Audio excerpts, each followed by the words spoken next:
When millionaire Evelyn Hart whispered, "Marry me and I'll help you raise your daughters," to the broken man counting quarters for his children's breakfast, she expected gratitude.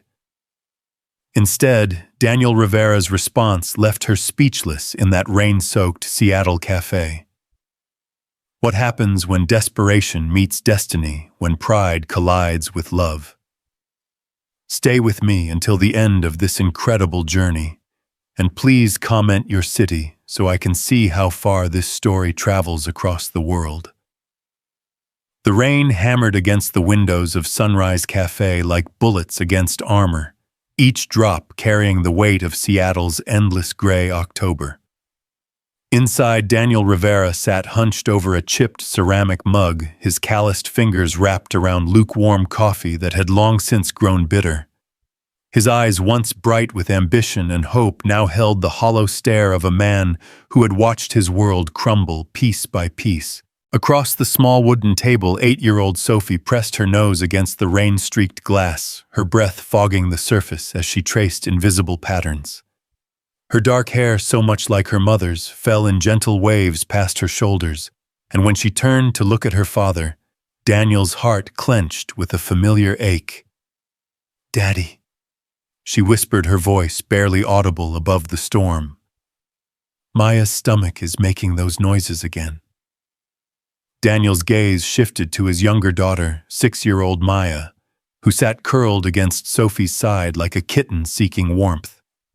Her small hands clutched a worn, stuffed elephant, the last gift her mother had given her before the cancer took her away 18 months ago.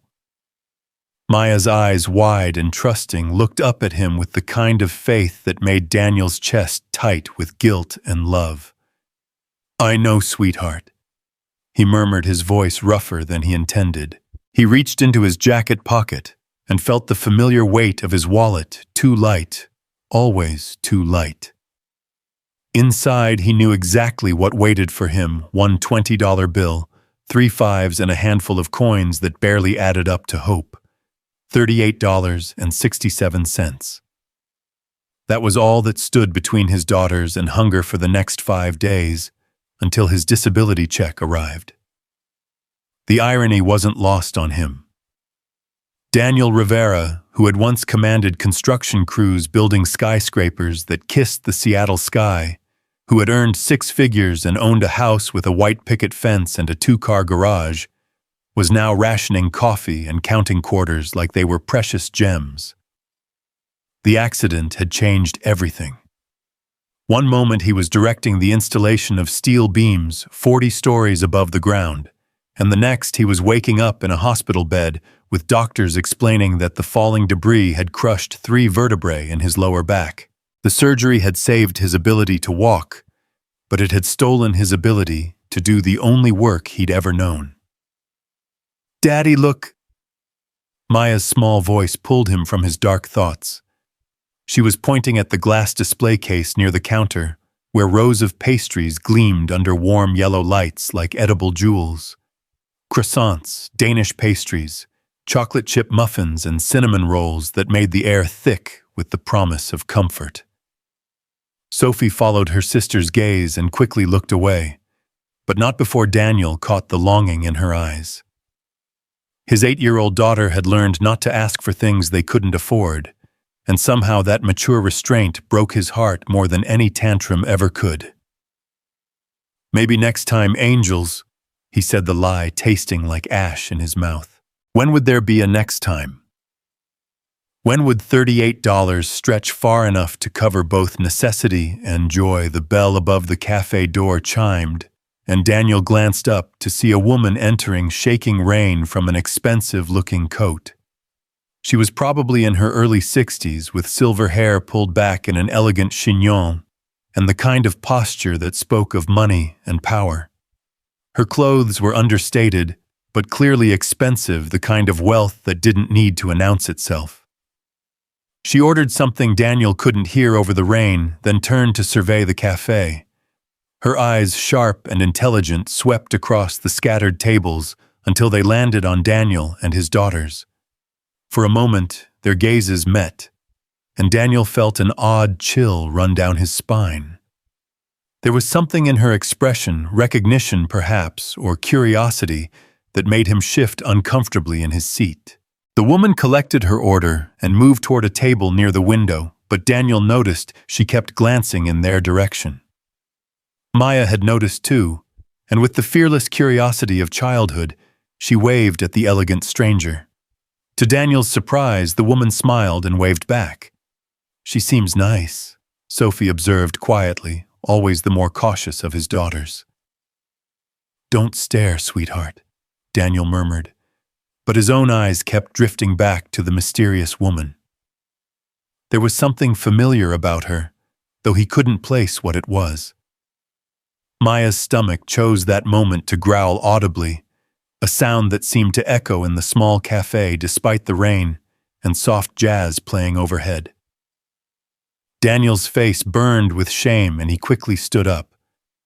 "Come on, girls. We should head home." "But we just got here," Maya protested, her lower lip jutting out in the beginning of a pout. "I know, baby, but excuse me," and the voice was cultured with just a hint of a southern accent softened by years in the Pacific Northwest. The silver-haired woman was standing beside their table, her presence commanding, without being intimidating. "I'm sorry to interrupt, but I couldn't help noticing your beautiful daughters." Daniel instinctively moved closer to Sophie and Maya, his protective instincts flaring. "Thank you," he said carefully, not sure where this conversation was headed. The woman smiled, and it transformed her entire face, making her seem warmer, more approachable. "I'm Evelyn Hart," she said, extending a well-manicured hand. "And you're Daniel Rivera." The blood drained from Daniel's face. How did this stranger know his name? His mind raced through possibilities. Was she from Child Protective Services, a social worker, someone from the disability office? "I'm sorry," he said, not taking her offered hand. "Do we know each other?" Evelyn's smile faltered slightly, but she didn't seem offended. "We've never met, but I know who you are. Would it be possible to sit with you for a few minutes? I have something I'd like to discuss." "Mommy always said not to talk to strangers." Maya piped up, her 6-year-old wisdom cutting through the tension. Evelyn laughed, a genuine sound that made even Sophie smile. "Your mother sounds like a very smart woman. She's absolutely right." She looked at Daniel. "Perhaps we could speak privately. Your daughters could stay right here where you can see them." Every instinct Daniel had screamed at him to grab his girls and leave. But something in Evelyn Hart's eyes, a sadness that seemed to match his own, made him hesitate. And if he was being honest, he was curious. How did she know his name? "Girls, stay right here," he said finally. "Don't move from this table." "Are we in trouble?" Sophie asked, her dark eyes wide with worry. "No, sweetheart. I'll be right back." Daniel followed Evelyn to a corner table, his back protesting with each step. The constant pain had become such a part of his life that he barely noticed it anymore. But stress had a way of making everything hurt more. Evelyn waited until he was seated before she spoke. "Sergeant Daniel Rivera, 3rd Battalion, 7th Marines." The words hit Daniel like a physical blow. No one had called him sergeant in over a decade, not since he'd returned from his 2nd deployment to Afghanistan. Who are you?" "My stepdaughter was Private First Class Jennifer Hart, Army medic, deployed to Helmand Province in 2014. Daniel's mind reeled. Jennifer Hart. The name pulled him back 11 years to dust and heat and the constant threat of death. He remembered a young medic with blonde hair and fierce determination, someone who had patched up Marines with the skill of a surgeon and the heart of a saint. "Jenny," he whispered the nickname coming back to him like muscle memory. "Yes." Evelyn's voice was soft, but her eyes glistened with unshed tears. "You saved her life."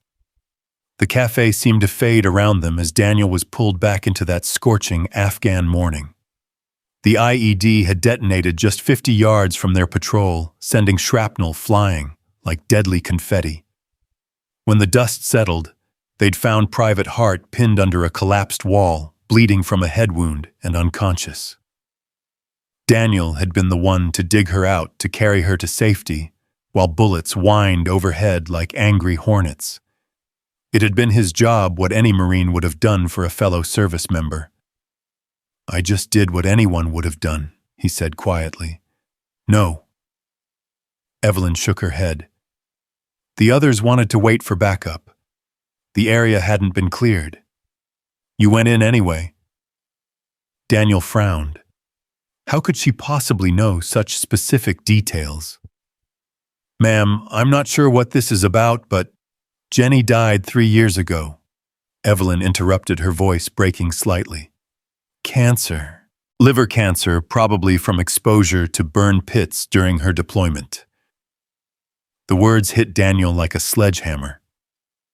Jenny Hart, brave, determined Jenny who had saved so many lives, was gone. "I'm sorry for your loss," he managed. "She talked about you," Evelyn continued.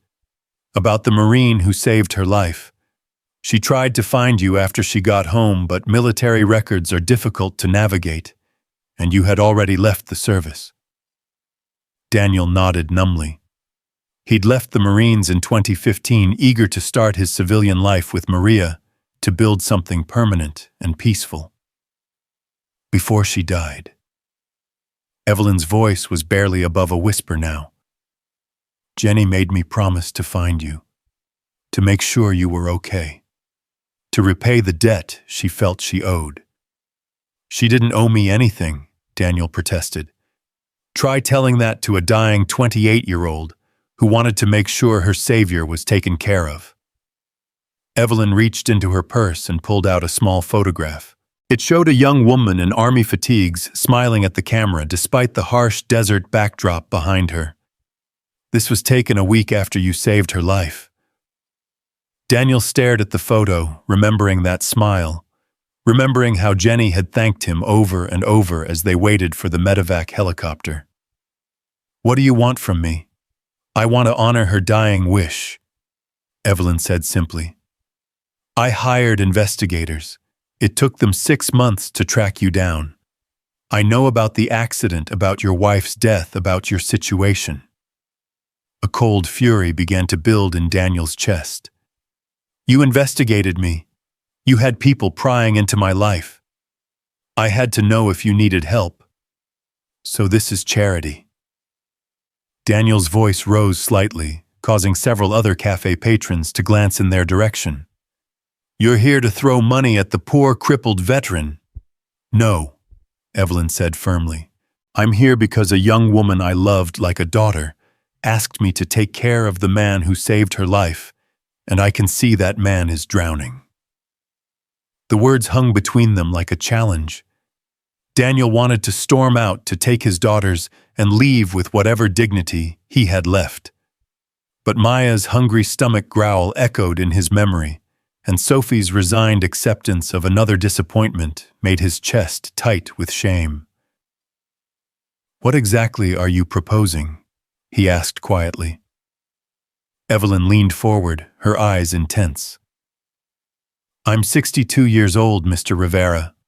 I built Hart Industries from nothing into a company worth $800 million. I have more money than I could spend in 10 lifetimes, but I have no children, no family to speak of. I'm dying a little more each day from loneliness. I'm sorry, but I don't see what this has to do with me. I've watched you with your daughters for the past 20 minutes. Evelyn continued. I've seen how Sophie tries to be brave for you, how Maya trusts you completely, despite the fear in her eyes when she thinks about being hungry. I've seen how you count every dollar, how you swallow your pride, and tell them maybe next time when they look at things they want. Daniel's hands clenched into fists on the table.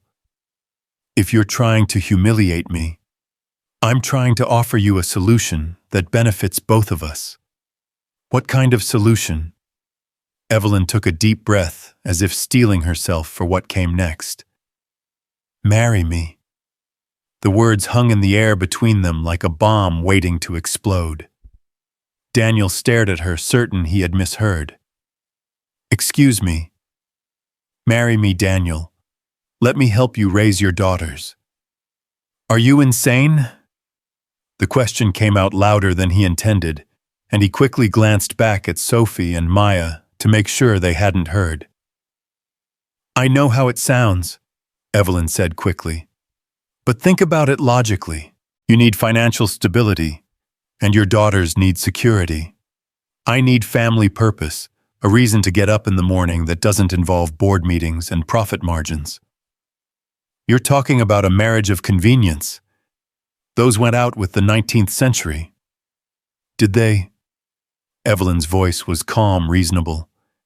People marry for worse reasons every day. At least we'd both know exactly what we're getting into. Daniel shook his head, overwhelmed. This is crazy. You don't even know me. I know enough. I know you're a good father who would do anything for his children. I know you're proud and honorable, or you wouldn't be struggling instead of asking for help. I know you saved my stepdaughter's life at considerable risk to your own. That doesn't mean I'm husband material. I'm not asking you to love me, Evelyn said quietly. I'm asking you to let me be part of your family, to let me help Sophie and Maya have the childhood they deserve, to let me give you the stability you need to heal and find your way back to who you're meant to be. Daniel looked back at his daughters. Sophie was reading a book she'd pulled from her backpack, and Maya was coloring on napkins with a broken crayon. They looked content in this moment, but he knew the fear that lived behind their eyes. The fear of not having enough food, of losing their home, of watching their father break a little more each day. What would you get out of it? He asked. A family, Evelyn said simply. 2 little girls who might learn to love me, and a man who might become a friend. The chance to make a difference in lives that matter, instead of just accumulating more wealth I don't need. And if it doesn't work, if we can't stand each other, if the girls don't accept you, then we figure it out like any family does. But Daniel, what's the alternative? How long can you keep this up? How long before you can't pay rent? Before your back gets worse, before child services decides Sophie and Maya would be better off somewhere else? The last question hit him like a physical blow because it was the fear that haunted his nights. He'd seen the social worker's concerned looks during her last visit. He'd heard the carefully worded questions about his support system, his long-term plans, his ability to provide stability. I need time to think, he said finally. Of course. Evelyn reached into her purse again and pulled out a business card. That's my personal number. Call me when you're ready to talk. She started to stand, then paused. Daniel, there's one more thing you should know. What's that? I already love those little girls of yours just from watching them for 20 minutes. Sophie's trying so hard to be grown up to protect everyone around her. And Maya, she has your wife's eyes, doesn't she? Daniel's throat tightened. How did you?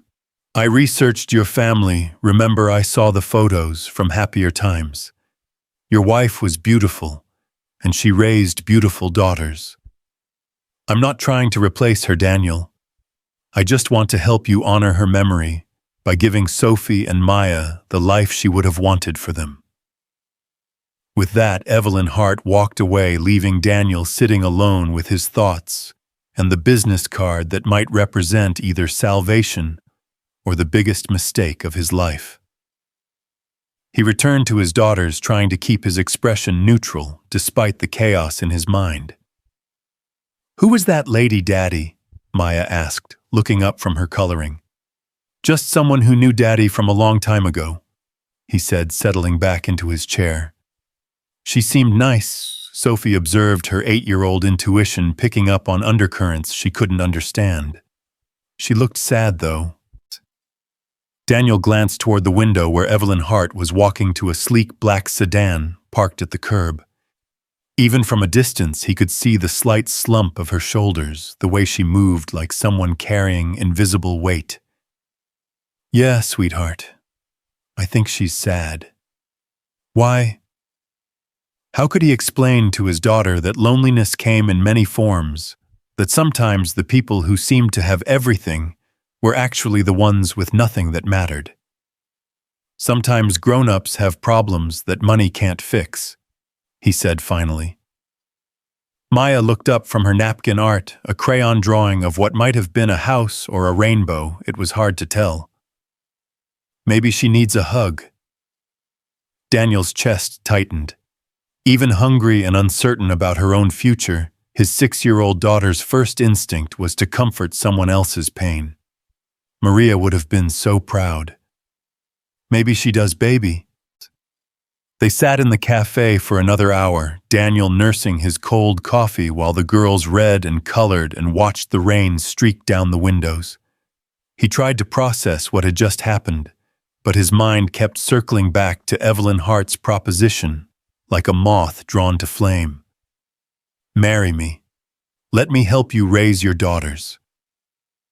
The logical part of his mind recognized it as the answer to his prayers. Financial security, stability for Sophie and Maya.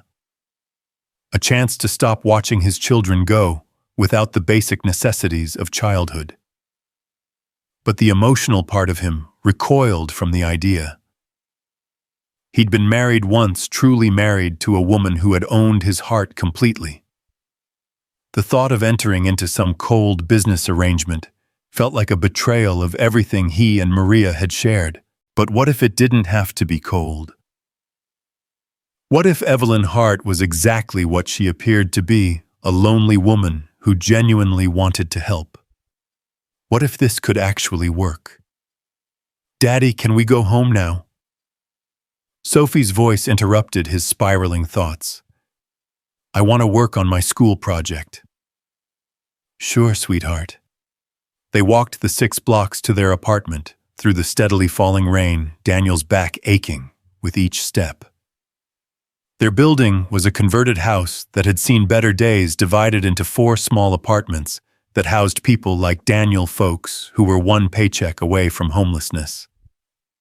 Their unit was on the 2nd floor, a cramped 2-bedroom space with thin walls and thinner carpets. The girls shared one bedroom while Daniel slept on a fold-out couch in the living room.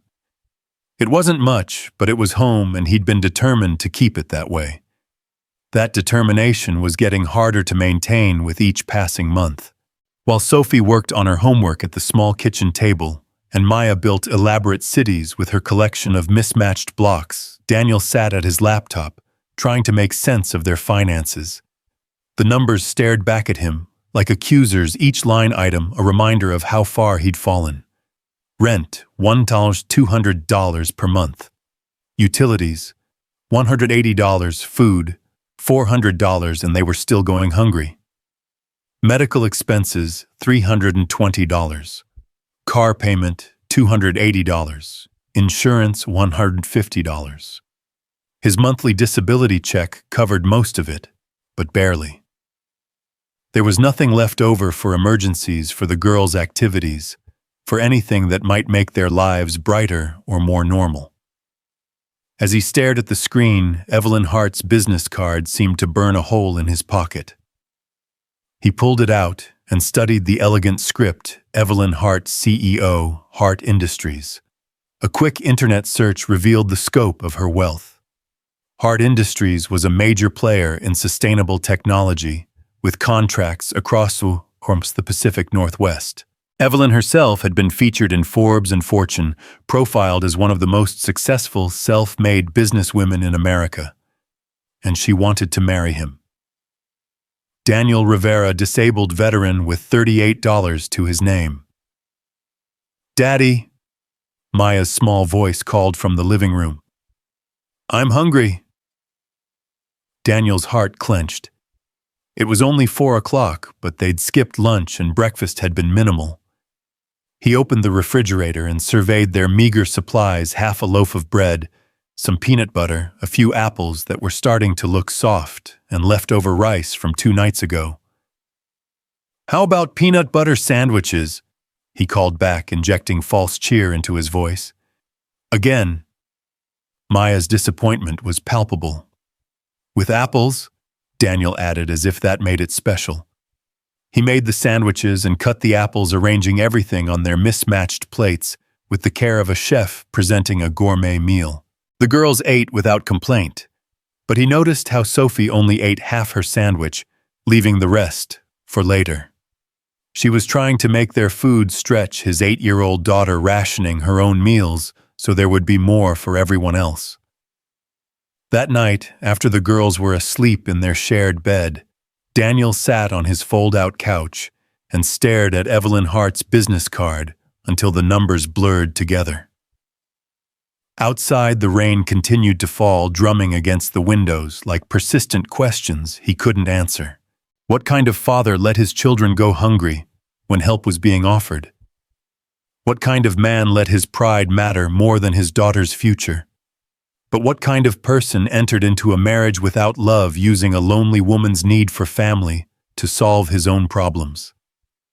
The questions chased each other in circles until exhaustion finally pulled him into fitful sleep, where he dreamed of Maria's disappointed eyes and Jenny Hart's grateful smile and 2 little girls who deserved so much more than he could give them. He woke to the sound of Maya crying. Daniel bolted upright, his back screaming in protest as he rushed to the girl's bedroom. Maya was sitting up in bed, tears streaming down her face, while Sophie rubbed her sister's back with the practiced comfort of someone who'd done this many times before. "What's wrong, baby?" Daniel knelt beside the bed, ignoring the sharp pain that shot through his spine. "My tummy hurts," Maya whimpered. "It feels all empty and sad." Daniel's heart broke a little more. His daughter was crying because she was hungry, and there was nothing he could do about it until morning, when the stores opened and he could buy groceries with money he couldn't really afford to spend. "I know, sweetheart. Try to go back to sleep, and I'll make you a big breakfast in the morning. Promise?" The word hung in the air like a challenge to his integrity. How could he promise when he wasn't sure they had enough food for a big breakfast? How could he make commitments he might not be able to keep? "I promise." He lied, because sometimes lies were kinder than truth. Maya settled back into bed, but Daniel could see she was still restless. Sophie caught his eye and motioned for him to lean closer. "Daddy," she whispered, "maybe we should call that nice lady from the café." "What?" She seemed sad and we're sad, and maybe we could be sad together and then not be sad anymore. From the mouths of babes, Daniel stared at his 8-year-old daughter, amazed by her intuitive understanding of what the adults around her were too proud or scared to admit. "It's more complicated than that, sweetheart." "Is it?" Sophie's dark eyes, so much like her mother's, seemed to see straight through him. "Mommy used to say that sometimes the best families are the ones people choose, not just the ones they're born with." Daniel felt tears prick at his eyes. Maria had said that usually when talking about their chosen family of friends and fellow military families who had supported them through deployments and difficulties. "Go to sleep, Sophie. We'll figure everything out." But as he returned to his fold-out couch, Daniel knew that sleep wouldn't come easily. His daughter's words echoed in his mind, mixing with Evelyn Hart's proposition and Maya's hungry tears, until he couldn't separate his fears from his hopes anymore. By morning, he'd made his decision. Daniel's hands trembled as he dialed the number on Evelyn Hart's business card. The morning light filtering through his apartment's thin curtains seemed too bright, too harsh for the conversation he was about to have. Sophie and Maya were still asleep, exhausted from another restless night, and Daniel had been awake since 4 in the morning, staring at the ceiling and rehearsing words that felt impossible to say. The phone rang twice before her voice came through crisp and professional, despite the early hour. Evelyn Hart speaking. Ms. Hart, this is Daniel Rivera. We met yesterday at the café. A pause, and when she spoke again, her voice was softer, more personal. Daniel, I wasn't sure if you'd call. I wasn't sure either. He ran his free hand through his hair, a nervous habit he'd developed since the accident. Could we meet to talk more about what you proposed? Of course. When would be convenient for you? Daniel glanced toward the girl's bedroom, where he could hear Maya starting to stir. This afternoon, after I pick the girls up from school. Would you prefer to meet without them first? We could discuss the details privately. No. The word came out more forcefully than he'd intended. If we're going to do this, they need to be part of the conversation. They need to meet you properly, understand what's happening. Another pause. That's very wise. Where would you like to meet? Daniel thought about his options. Not his apartment. He wasn't ready to let this wealthy stranger see how far he'd fallen. Not another public place where his daughters might overhear things they weren't ready to understand. Could you come to Lincoln Park? There's a playground there. The girls could play while we talk. Perfect. What time? 3:30. I'll be there. After hanging up, Daniel sat in the kitchen with a cup of instant coffee, trying to organize his thoughts. How did you explain to your children that their father was considering marrying a stranger? How did you present desperation as hope? Maya emerged first, her dark hair a tangle of curls and her stuffed elephant clutched against her chest. She climbed into Daniel's lap without a word, seeking the comfort of his presence. Morning, baby girl, he murmured, kissing the top of her head. She smelled like strawberry shampoo and childhood innocence, and Daniel's chest tightened with the familiar ache of love mixed with fear. Is there breakfast, Daddy? The question he'd been dreading. Daniel had inventoried their food supplies again this morning, and the results were even more depressing in daylight. They had enough for maybe 2 more days, if they were careful, and his next disability check wasn't due for another week. How about pancakes? He said, injecting enthusiasm into his voice. Maya's eyes lit up. Real pancakes. Well, we might have to get creative with the recipe. What he managed to create was more like thin crepes made from the last of their flour milk that was dangerously close to its expiration date, and eggs he'd been saving for an emergency. But Maya ate them with the enthusiasm of a child who didn't know they weren't supposed to be grateful for breakfast, and when Sophie joined them, she smiled at her father like he'd performed magic. These are really good, Daddy, she said, and Daniel knew she was lying with the kind-hearted deception that 8-year-olds sometimes mastered better than adults. After breakfast, he walked them to school, the familiar routine providing a sense of normalcy that felt increasingly fragile. Sophie's teacher, Mrs. Patterson, pulled him aside as the children filed into the building. Mr. Rivera, could I speak with you for a moment? Daniel's stomach clenched. Had Sophie said something about their situation? Had someone noticed the signs of their struggles? Sophie's been falling asleep in class again, Mrs. Patterson said gently. And she seems distracted. Is everything all right at home? We're going through some adjustments, Daniel said carefully.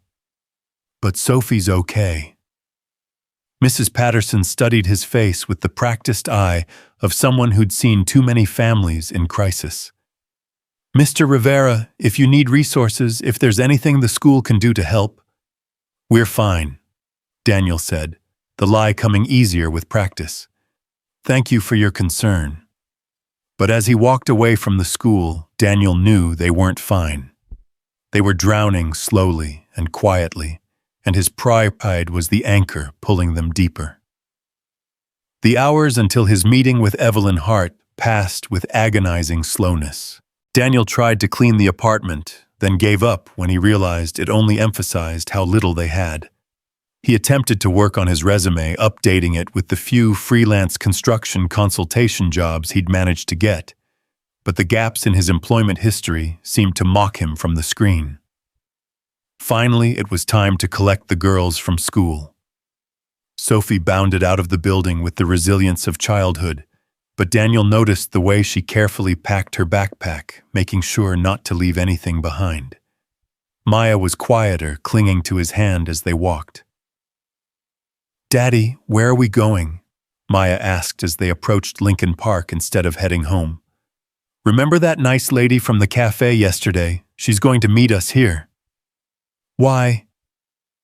Sophie's question carried the weight of a child who'd learned to be suspicious of adults with unclear motives. Daniel stopped walking and knelt down so he was at eye level with both his daughters.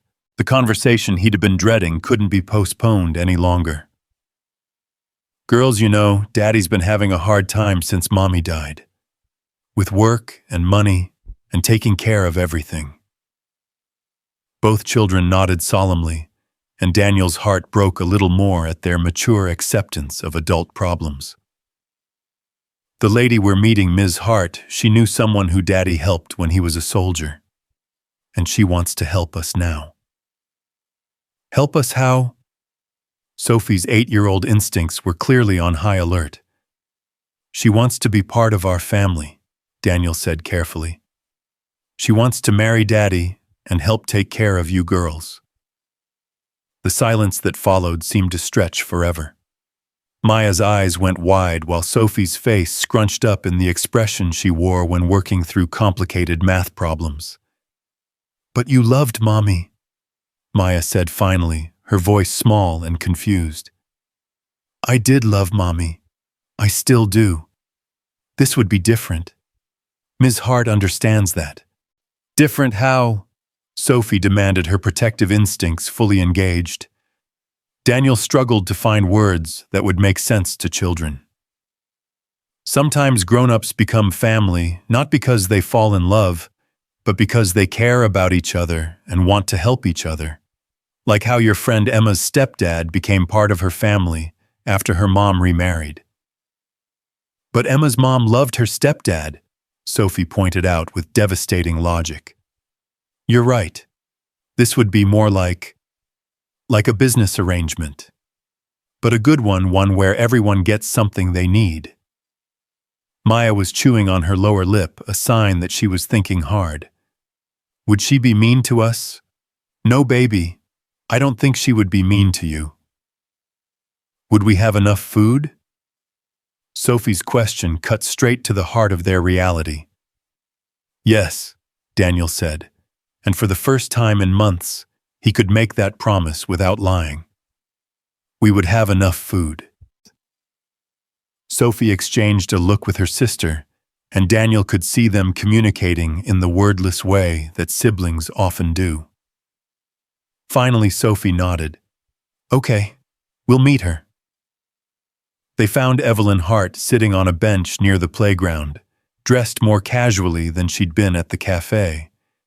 She wore dark jeans and a soft blue sweater, and she'd pulled her silver hair back in a simple ponytail. She looked approachable, almost grandmotherly, though Daniel suspected that was a carefully calculated choice. She stood as they approached, and Daniel noticed she seemed nervous, her hands clasping and unclasping at her sides. "Ms. Hart," Daniel said formally, "I'd like you to meet my daughters. This is Sophie and this is Maya." "It's wonderful to meet you both properly," Evelyn said, her voice warm, but not artificially sweet. "Your father has told me so many wonderful things about you." Maya stepped partially behind Daniel's legs, suddenly shy. But Sophie studied Evelyn with the serious gaze of a child, determining whether an adult could be trusted. "Are you really rich?" Sophie asked bluntly. "Sophie," Daniel protested, but Evelyn laughed. "It's a fair question. Yes, I am. Does that worry you?" Sophie considered this seriously. Sometimes rich people think they're better than other people. You're absolutely right. Some do. What do you think? Do I seem like I think I'm better than you? Sophie tilted her head, studying Evelyn's face. I don't know yet. That's honest. I appreciate honesty. Maya had been peeking around Daniel's legs, and now she stepped forward slightly. Do you have any little girls? Evelyn's expression grew sad. No, sweetheart. I never had children of my own. That's one of the reasons I'd like to be part of your family, if you'll have me. Why didn't you have kids? Maya's 6-year-old directness would have been embarrassing in other circumstances, but Evelyn seemed to welcome the straightforward questions. Sometimes life doesn't work out the way we plan. I spent so much time building my business that I never took time for other things. And now I'm older and I realize I missed out on something very important. Daniel watched this exchange with fascination. Evelyn was handling his daughter's interrogation with grace and genuine warmth, not the patronizing tone many adults used with children. Would you like to sit on the swings? Evelyn asked. We could talk there. The girls ran ahead to the swing set, and Evelyn fell into step beside Daniel. They're remarkable, she said quietly. So poised, so thoughtful. You've done an incredible job raising them. Most days I feel like I'm failing them. All good parents feel that way sometimes. It's the ones who never doubt themselves you have to worry about. They reached the swings and Evelyn helped Maya onto one while Daniel pushed Sophie on another. For a few minutes they could almost pretend this was normal, 2 adults supervising children at a playground on a sunny afternoon. Ms. Hart, Sophie called out as her swing reached its peak. If you married Daddy, would we have to call you Mom? Evelyn caught Daniel's eye before answering. What would you like to call me? I don't know. Mom was our mommy and she died. I don't want another mommy. That's perfectly understandable. What if you just called me Evelyn, would that be okay? Sophie nodded thoughtfully. That seems fair. Maya had been unusually quiet, but now she spoke up. Evelyn, do you know how to braid hair? I do, actually. Would you like me to braid yours? Maya's face lit up and she scrambled off the swing. Within minutes, Evelyn was sitting on a bench with Maya between her knees, carefully working the little girl's dark curls into a neat French braid. Her movements were gentle and practiced, and Daniel found himself wondering where she'd learned to do children's hair if she'd never had kids of her own. My stepdaughter taught me, Evelyn said, as if reading his thoughts. Jenny used to braid her hair exactly like this when we lived together. She said it kept it out of her face during training exercises. Sophie had abandoned her swing and was watching Evelyn work. You loved her a lot, didn't you? Yes, I did. Very much. Like how Daddy loved Mommy. Evelyn's hands stilled for a moment. Yes, though it was different because Jenny wasn't my biological daughter. But love doesn't always follow bloodlines, does it? Sometimes we choose our family. Daniel felt something shift in his chest at those words. Maybe that's what this could be, not a business arrangement, but a choosing. 3 lonely people and 2 little girls who needed stability choosing to become something more together than they could be apart. There, Evelyn said, finishing Maya's braid.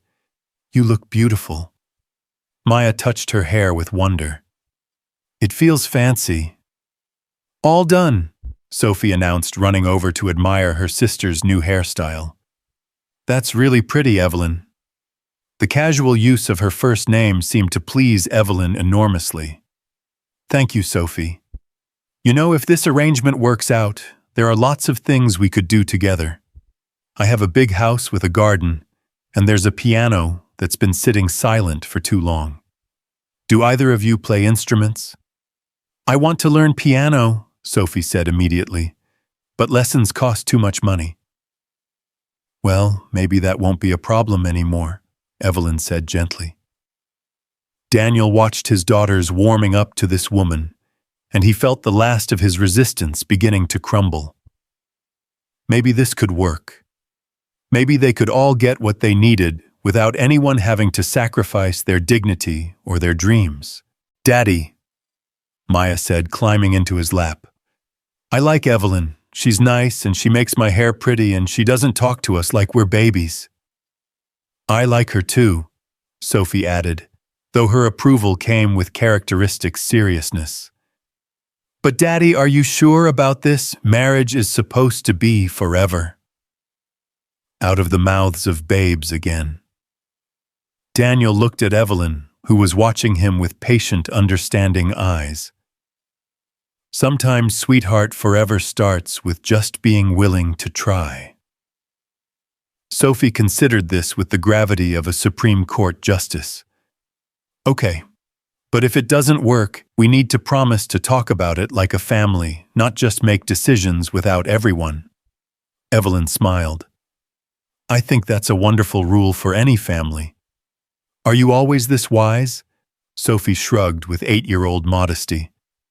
Mommy used to say that talking fixes more problems than yelling. Your mommy was a smart woman. As the afternoon wore on, Daniel found himself relaxing in a way he hadn't in months. Watching Evelyn interact with his daughters, pushing them on swings, laughing at Maya's jokes, listening seriously to Sophie's detailed explanation of her school science project. He began to see the possibility of something he'd thought was lost forever. Not the passionate love he'd shared with Maria, but something different. Partnership, companionship, a shared commitment to giving 2 little girls the childhood they deserved. So what happens next? He asked when the girls had run off to explore the playground's climbing structure. We take it one step at a time, Evelyn replied. There are practical matters to discuss, living arrangements, finances, legal issues. But Daniel, I want you to know that I don't expect anything from you that you're not ready to give. This doesn't have to be a traditional marriage in every sense. Daniel felt heat rise in his cheeks at her implication. I appreciate that. I'm not saying never, Evelyn added quietly, a blush coloring her own cheeks. Just that there's no pressure. We can let whatever happens between us develop naturally or not at all. And if the girls don't adjust, if this doesn't work out, then we figure out a different way to help each other. But Daniel, I have a good feeling about this. Your daughters are extraordinary, and I think they're exactly what I need to remember how to live, instead of just exist. Sophie came running back slightly out of breath from her playground adventures. Daddy, Maya wants to know if Evelyn has any pets. Do you? Daniel called to Evelyn. No, but I've always wanted a dog. What about you girls? Do you like dogs? The answering chorus of enthusiasm was enough to wake the entire neighborhood. Daniel laughed, really laughed, for the first time in months. I'll take that as a yes, Evelyn said, grinning. As they walked back toward the parking area, Maya slipped her small hand into Evelyn's, and Daniel saw the older woman's eyes fill with tears. She quickly blinked away. When would we do it? Daniel asked quietly. The wedding, I mean. As soon as possible, Evelyn replied. I know that sounds rushed, but Daniel, I've been alone for a very long time, and you need stability now, not months from now. We could have a small ceremony, just family, nothing elaborate. The girls would want to be part of it. Of course. Sophie, Maya, she called to the girls who were walking a few steps ahead. If your father and I got married, would you want to be flower girls? The squeals of delight that followed were answer enough. That evening, after they'd returned home and the girls were in bed, Daniel sat at his kitchen table with his laptop researching Evelyn Hart more thoroughly. What he found both impressed and slightly intimidated him. She hadn't been exaggerating about her success. Hart Industries was indeed worth hundreds of millions, and Evelyn herself was frequently cited as one of the most influential businesswomen in the Pacific Northwest. But what struck him most were the personal details he discovered in various interviews and profiles. Evelyn had grown up in rural Alabama, the daughter of a single mother who worked 3 jobs to keep food on the table. She'd put herself through college, built her first business from nothing, and had lost her only serious romantic relationship when her fiancé decided he couldn't handle dating someone more successful than himself.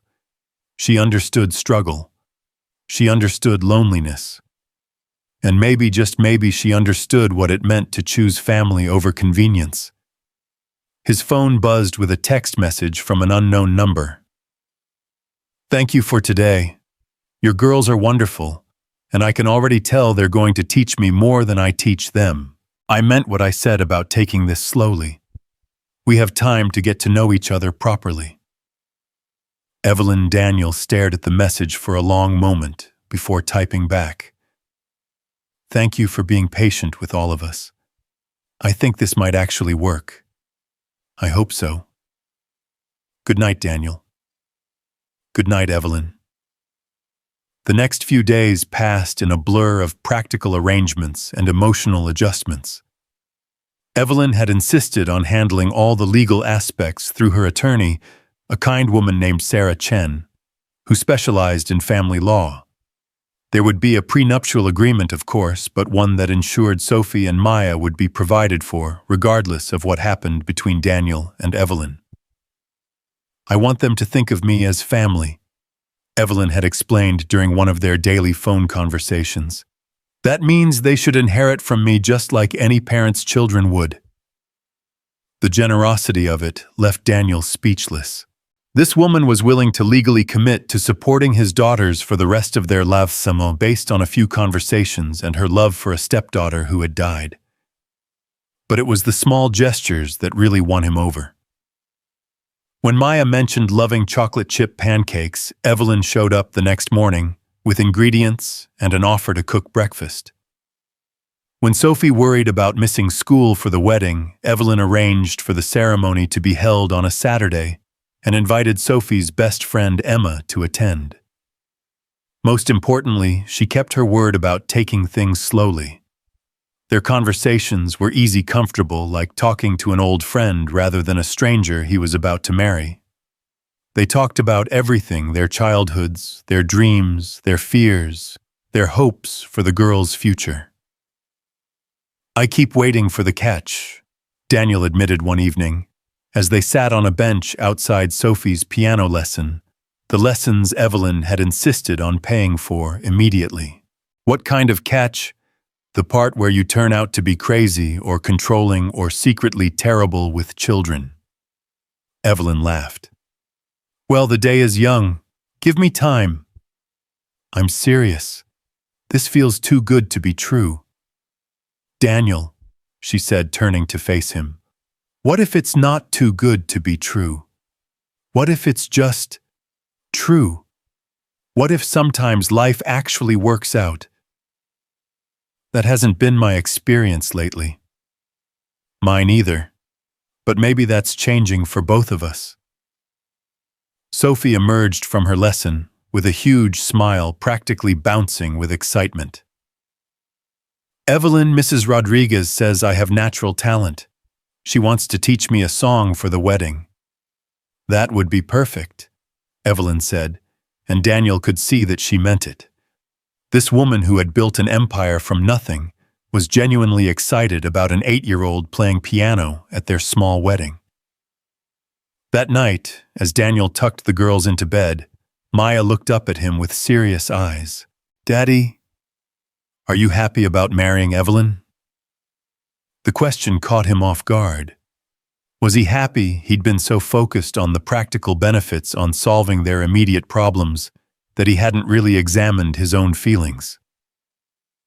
"I think I am, baby girl. Are you?" "I like her. She listens when I talk, and she doesn't make me feel stupid for asking questions. And she's teaching me how to braid friendship bracelets. That's nice, sweetheart. Daddy, do you think Mommy would be okay with this? Daniel's breath caught. He'd been wondering the same thing, carrying a low-level guilt about moving forward with his life when Maria had been gone for such a short time. What do you think Mommy would want for us? Maya considered this with 6-year-old seriousness. I think she'd want us to be safe and happy, and not hungry. I think you're right. Then I think she'd like Evelyn. Evelyn makes us safe and happy and not hungry. Out of the mouths of babes once again. Daniel kissed his daughter's forehead and moved to Sophie's bed. How are you feeling about everything, sweetheart? Sophie was quiet for so long that Daniel thought she might have fallen asleep. Then she spoke, her voice soft in the darkness. I was scared before. About what would happen to us if you got too sick to take care of us, or if we ran out of money. I used to lie awake at night thinking about it. Daniel's heart clenched. His 8-year-old daughter had been carrying the weight of adult fears, and he hadn't even realized it. I'm sorry, Sophie. You shouldn't have had to worry about those things. But now I don't have to, do I, because Evelyn will help take care of us. That's right. Good. I want to be a kid again, Daddy. I want to worry about math tests and whether Emma likes my new shoes, not about whether we have enough food. Daniel had to step out of the room for a moment to collect himself. When he returned, both girls were asleep, and he stood in their doorway, watching them breathe in the peaceful rhythm of childhood dreams. For the first time since Maria's death, his daughters looked truly at rest. And maybe, just maybe, so did he. The wedding was set for the following Saturday, just 10 days after that first conversation in the café. As the date approached, Daniel found himself surprisingly calm. There was something to be said for practical arrangements, no pressure for grand romantic gestures, no anxiety about whether he was making promises he couldn't keep. But there was also something more, something he hadn't expected. When Evelyn smiled at one of Maya's silly jokes, when she patiently helped Sophie with a difficult homework problem, when she looked at him across the dinner table they'd begun sharing. Most evenings, Daniel felt something stirring that he'd thought was buried with Maria. Not love, not yet, but the possibility of it, the recognition that his heart might be big enough to hold more than just grief. And as he fell asleep on his fold-out couch, for what would be the last time, Daniel allowed himself to hope that maybe, just maybe, choosing family might be the beginning of finding love again. Saturday morning arrived with the kind of crisp October clarity that made Seattle look like a postcard. Daniel stood in front of the bathroom mirror in Evelyn's guest house, adjusting his tie for the 3rd time, and wondering if he looked like a man about to make the biggest mistake of his life or the smartest decision he'd ever stumbled into. The guest house had been Evelyn's compromise when he'd balked at moving directly into her main residence. Take your time, she'd said, when showing him the cozy 2-bedroom cottage nestled in the corner of her property. The girls can have their own rooms, you'll have privacy, and we can all adjust gradually. It was another example of her uncanny ability to anticipate needs he hadn't even articulated. Sophie appeared in the doorway, resplendent in a pale yellow dress that Evelyn had somehow managed to find in exactly her size.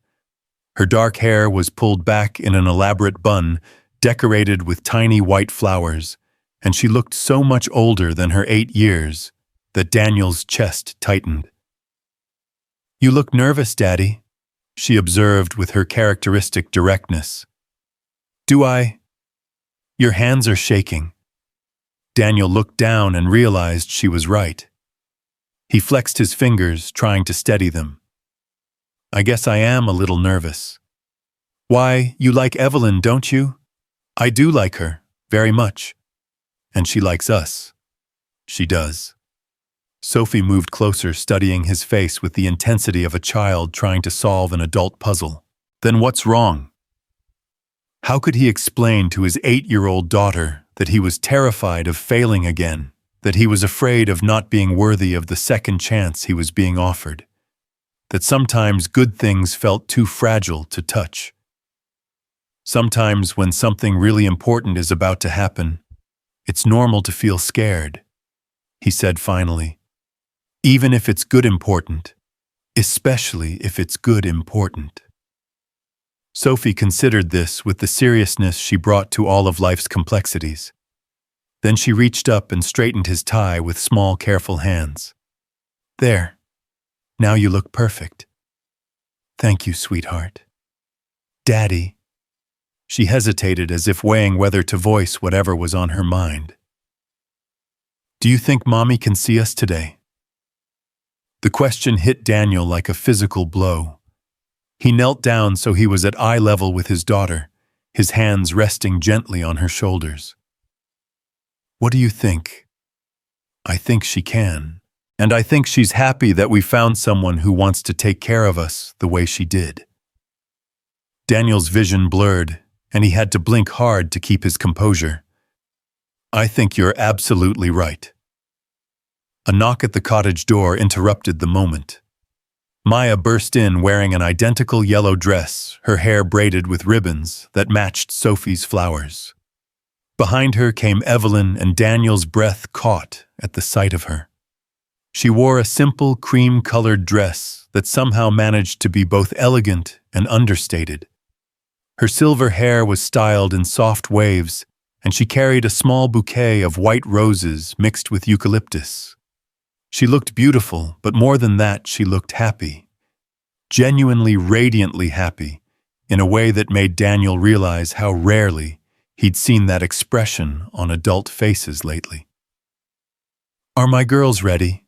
She asked, and Daniel noticed how naturally the possessive pronoun had slipped into her vocabulary.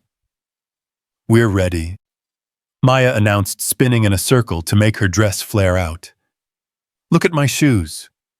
She lifted one foot to display white Mary Janes with tiny pearl buttons. You both look absolutely gorgeous, Evelyn said, then turned to Daniel. And you look very handsome. Thank you. You look... He struggled for words that wouldn't sound either too casual or inappropriately romantic. You look beautiful. A soft blush colored her cheeks. Thank you. They walked from the guest house to the main property where Evelyn had arranged for the ceremony to take place in her garden.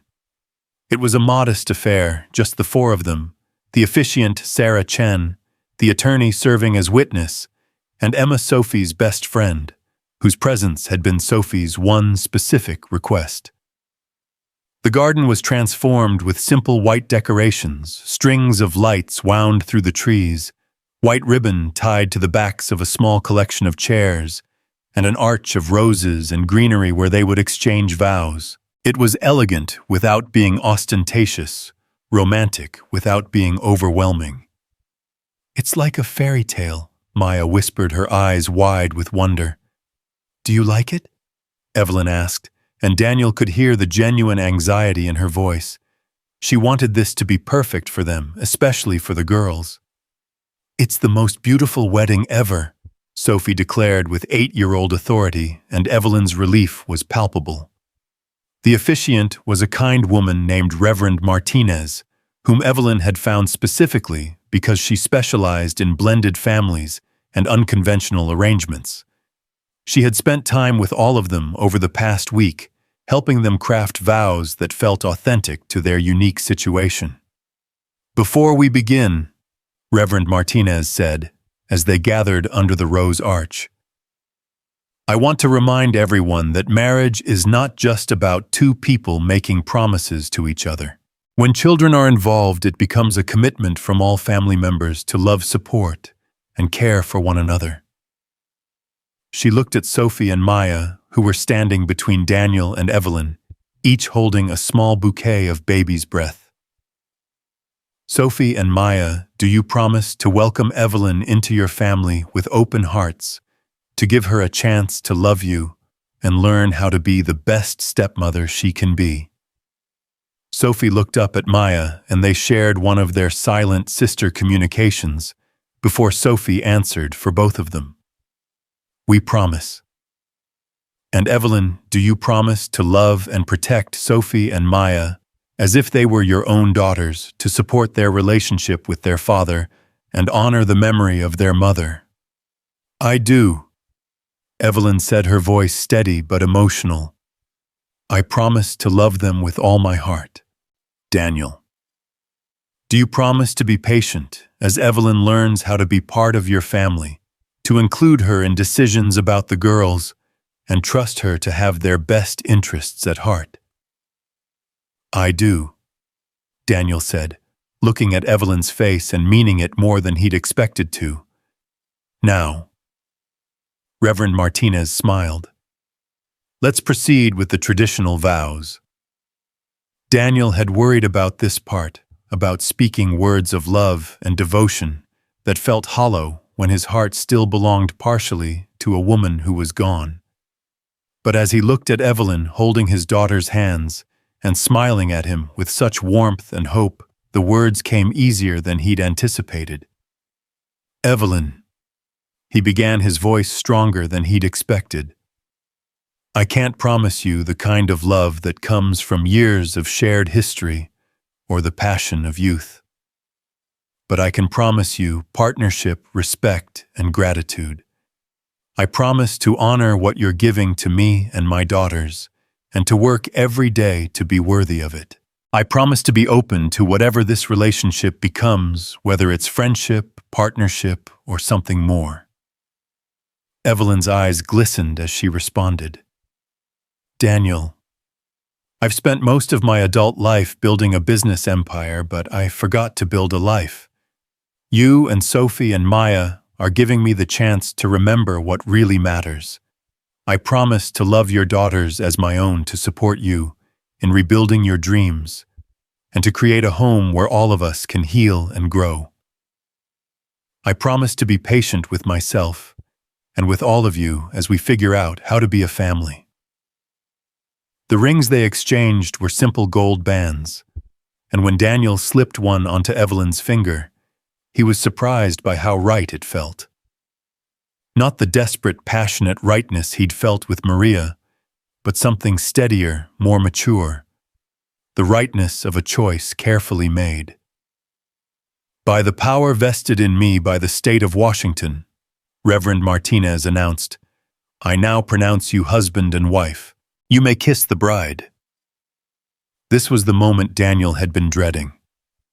How do you kiss someone you respect but don't love in front of your children at your own wedding?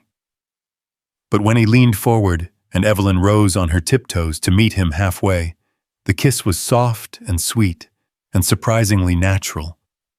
It wasn't passionate, but it wasn't awkward either. It was the kiss of two people who were choosing to trust each other with their futures. Sophie and Maya erupted in cheers and applause, joined by Emma and Sarah and Reverend Martinez. Maya threw flower petals she'd been saving in her pockets, and Sophie hugged both adults around their waists simultaneously. "Now we're really a family," Maya announced, and Daniel felt something shift permanently in his chest. The reception was held on Evelyn's back terrace, overlooking Elliott Bay. She'd hired a small catering team who had prepared an elegant but child-friendly meal, and there was even a small wedding cake decorated with yellow roses that matched the girls' dresses. As they sat around the beautifully set table, Daniel watched his daughters chattering excitedly with Emma about the ceremony, and he felt a peace he hadn't experienced in months.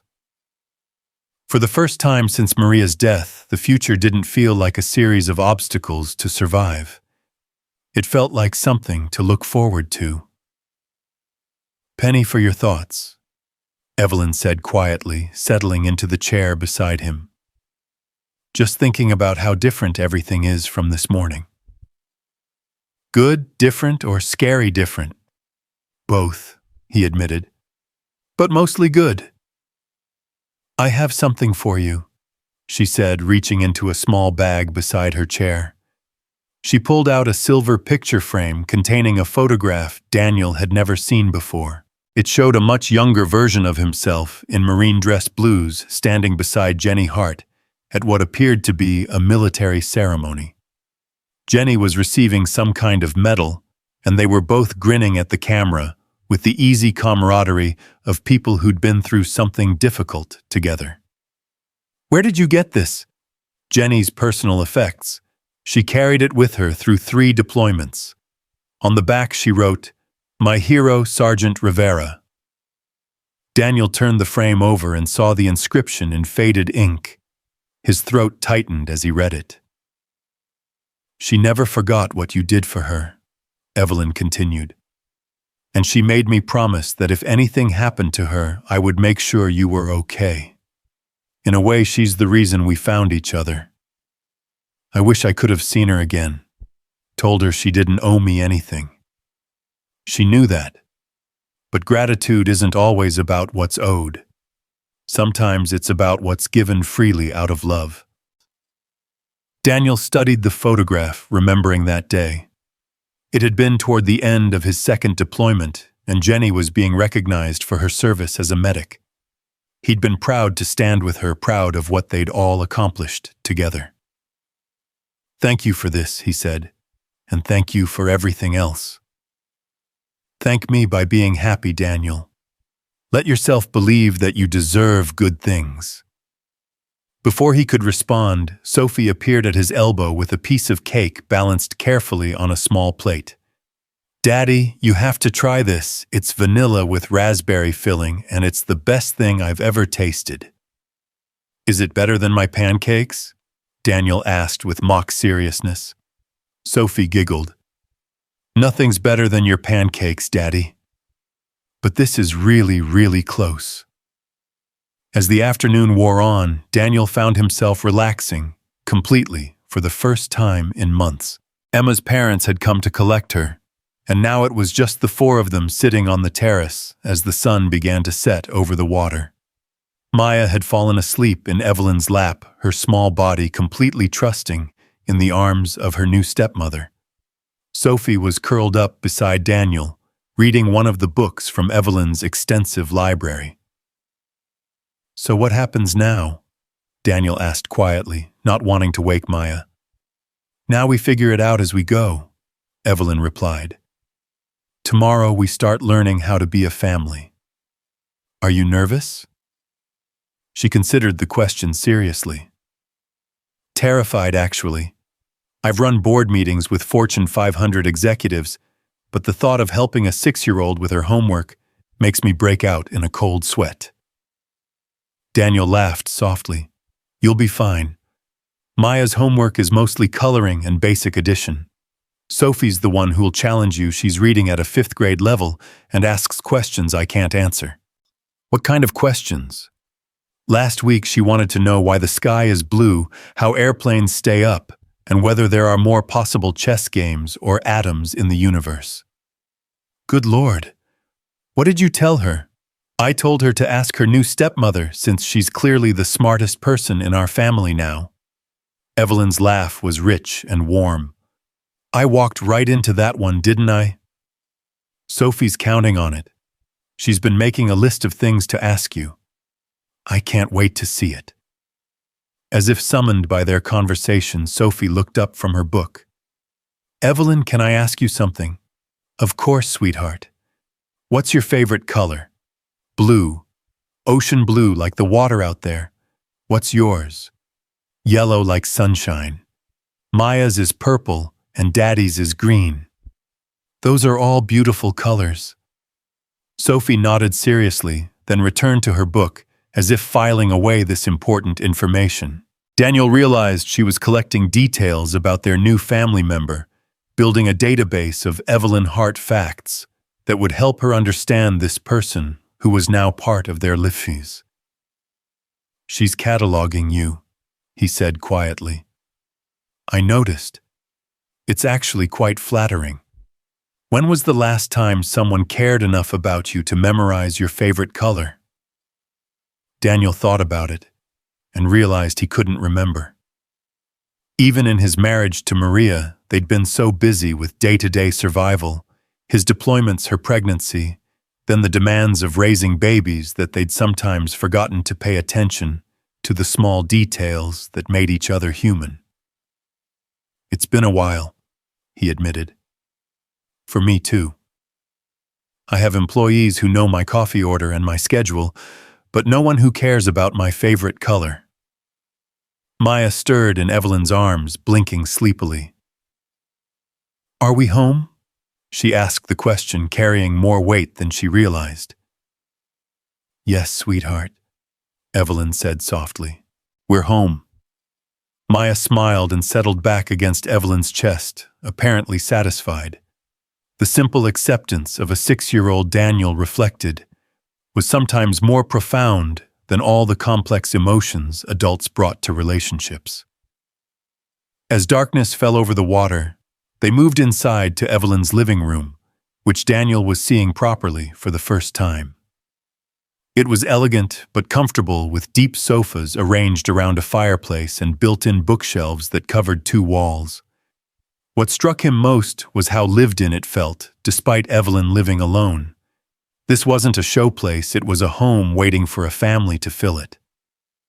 "The piano's over here," Evelyn said, gesturing toward a beautiful baby grand piano in the corner. "Sophie, would you like to play something?" Sophie's eyes lit up. "Can I really? It's your piano now too." Sophie approached the instrument with the reverence most people reserved for holy artifacts. She settled onto the bench and began to play a simple melody she'd learned in her lessons. The notes filled the room with warmth and possibility, and Daniel felt his eyes sting with unexpected emotion.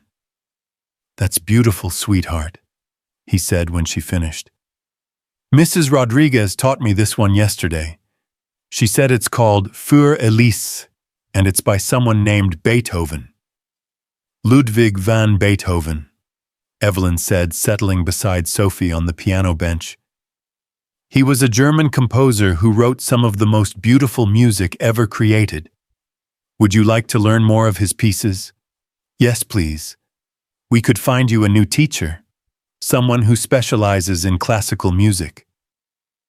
Daniel started to protest the expense, the presumption, but caught himself. This was part of their new reality. His daughters could have music lessons now. They could have opportunities he'd only dreamed of providing. "That would be wonderful," he said instead. As Sophie continued to explore the piano, Maya wandered around the room with the curiosity of a child in a new playground. She stopped in front of a collection of framed photographs on one of the bookshelves. "Evelyn, who are all these people?" Evelyn joined her at the bookshelf, and Daniel followed, curious about the glimpses into his new wife's past. "This is my mother," Evelyn said, pointing to a black and white photo of a woman with kind eyes and work-worn hands. "Her name was Rose, and she was the strongest person I ever knew." "She looks nice," Maya observed. "She was. She worked very hard to take care of me when I was little, just like your daddy works hard to take care of you and Sophie." Maya nodded solemnly, understanding this concept perfectly. She pointed to another photo. "Who's this?" "That's Jenny, my stepdaughter, the one your daddy saved." Daniel leaned closer to look at the photograph. It showed Jenny in civilian clothes, probably in her early 20s, smiling at the camera with her arm around Evelyn. They both looked happy, relaxed, like family. "She's pretty," Maya said. "Does she live far away?" Evelyn's expression grew sad. "She's in heaven now, sweetheart. Like your mommy." Maya considered this with 6-year-old logic. "Do you think they're friends now, Mommy and Jenny?" The question caught both adults off guard. Daniel felt his chest tighten at the image of Maria and Jenny Hart, somehow connected across whatever divide separated the living from the dead. "I like to think they are," Evelyn said softly. "I like to think they're watching over all of us." "Me too," Maya said, then moved on to the next photograph with the resilient attention span of childhood. Later that evening, after they'd moved the girls' belongings into their new rooms in the main house, a process that had taken all of 15 minutes, given how few possessions they owned, Daniel found himself alone with Evelyn for the first time as her husband. They stood in her kitchen, which was now their kitchen, sharing a cup of tea and the strange intimacy of two people trying to figure out how to navigate a relationship that had no template. "So," Evelyn said, wrapping her hands around her mug, "how do we do this?" "I have no idea," Daniel admitted. "I've never been married to someone I barely know before." "I've never been married at all," Evelyn replied. "So you're the expert here." "Some expert. My first marriage ended with my wife dying of cancer at 34. The words came out harsher than he'd intended, carrying a bitterness that surprised him. Evelyn didn't flinch, but she studied his face with concern. "Daniel, do you feel guilty about this? About marrying me?" The question forced him to confront feelings he'd been trying to avoid. "Sometimes. Maria's only been gone 18 months. Sometimes I feel like I'm betraying her memory." "What do you think she would want for you, for the girls?" "She'd want us to be happy," he said without hesitation. "She'd want Sophie and Maya to have stability opportunities, someone who loved them. And she'd want me to stop wallowing in self-pity and figure out how to build a life again." "Then maybe this isn't betrayal. Maybe it's honor." Daniel looked at this woman he'd married, this stranger, who was offering him insights about his own life that felt truer than anything he'd told himself in months. "How did you get so wise?" "Years of making mistakes and learning from them. Plus, it's easier to see clearly when you're looking at someone else's situation instead of your own." "What mistakes are you worried about making with us?" Evelyn was quiet for so long that Daniel wondered if he'd overstepped. Then she sighed. "I'm terrified I'll disappoint the girls. I've never been around children much, and I have no idea how to be a mother, even a stepmother. What if I'm too strict or not strict enough? What if I don't know how to comfort them when they're sad or help them when they're struggling?" "You'll learn. The same way every parent learns, by doing it, making mistakes, and trying again." "What if they never really accept me? What if they always see me as the stranger their father married out of desperation?" The vulnerability in her voice caught Daniel off guard. This successful, powerful woman was as scared as he was, just about different things. "Evelyn, look at how Maya fell asleep in your arms tonight. Look at how Sophie asked you about your favorite color.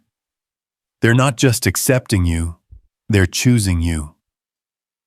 It's only been one day. Sometimes that's all it takes. Sometimes you meet someone and just know they belong in your life.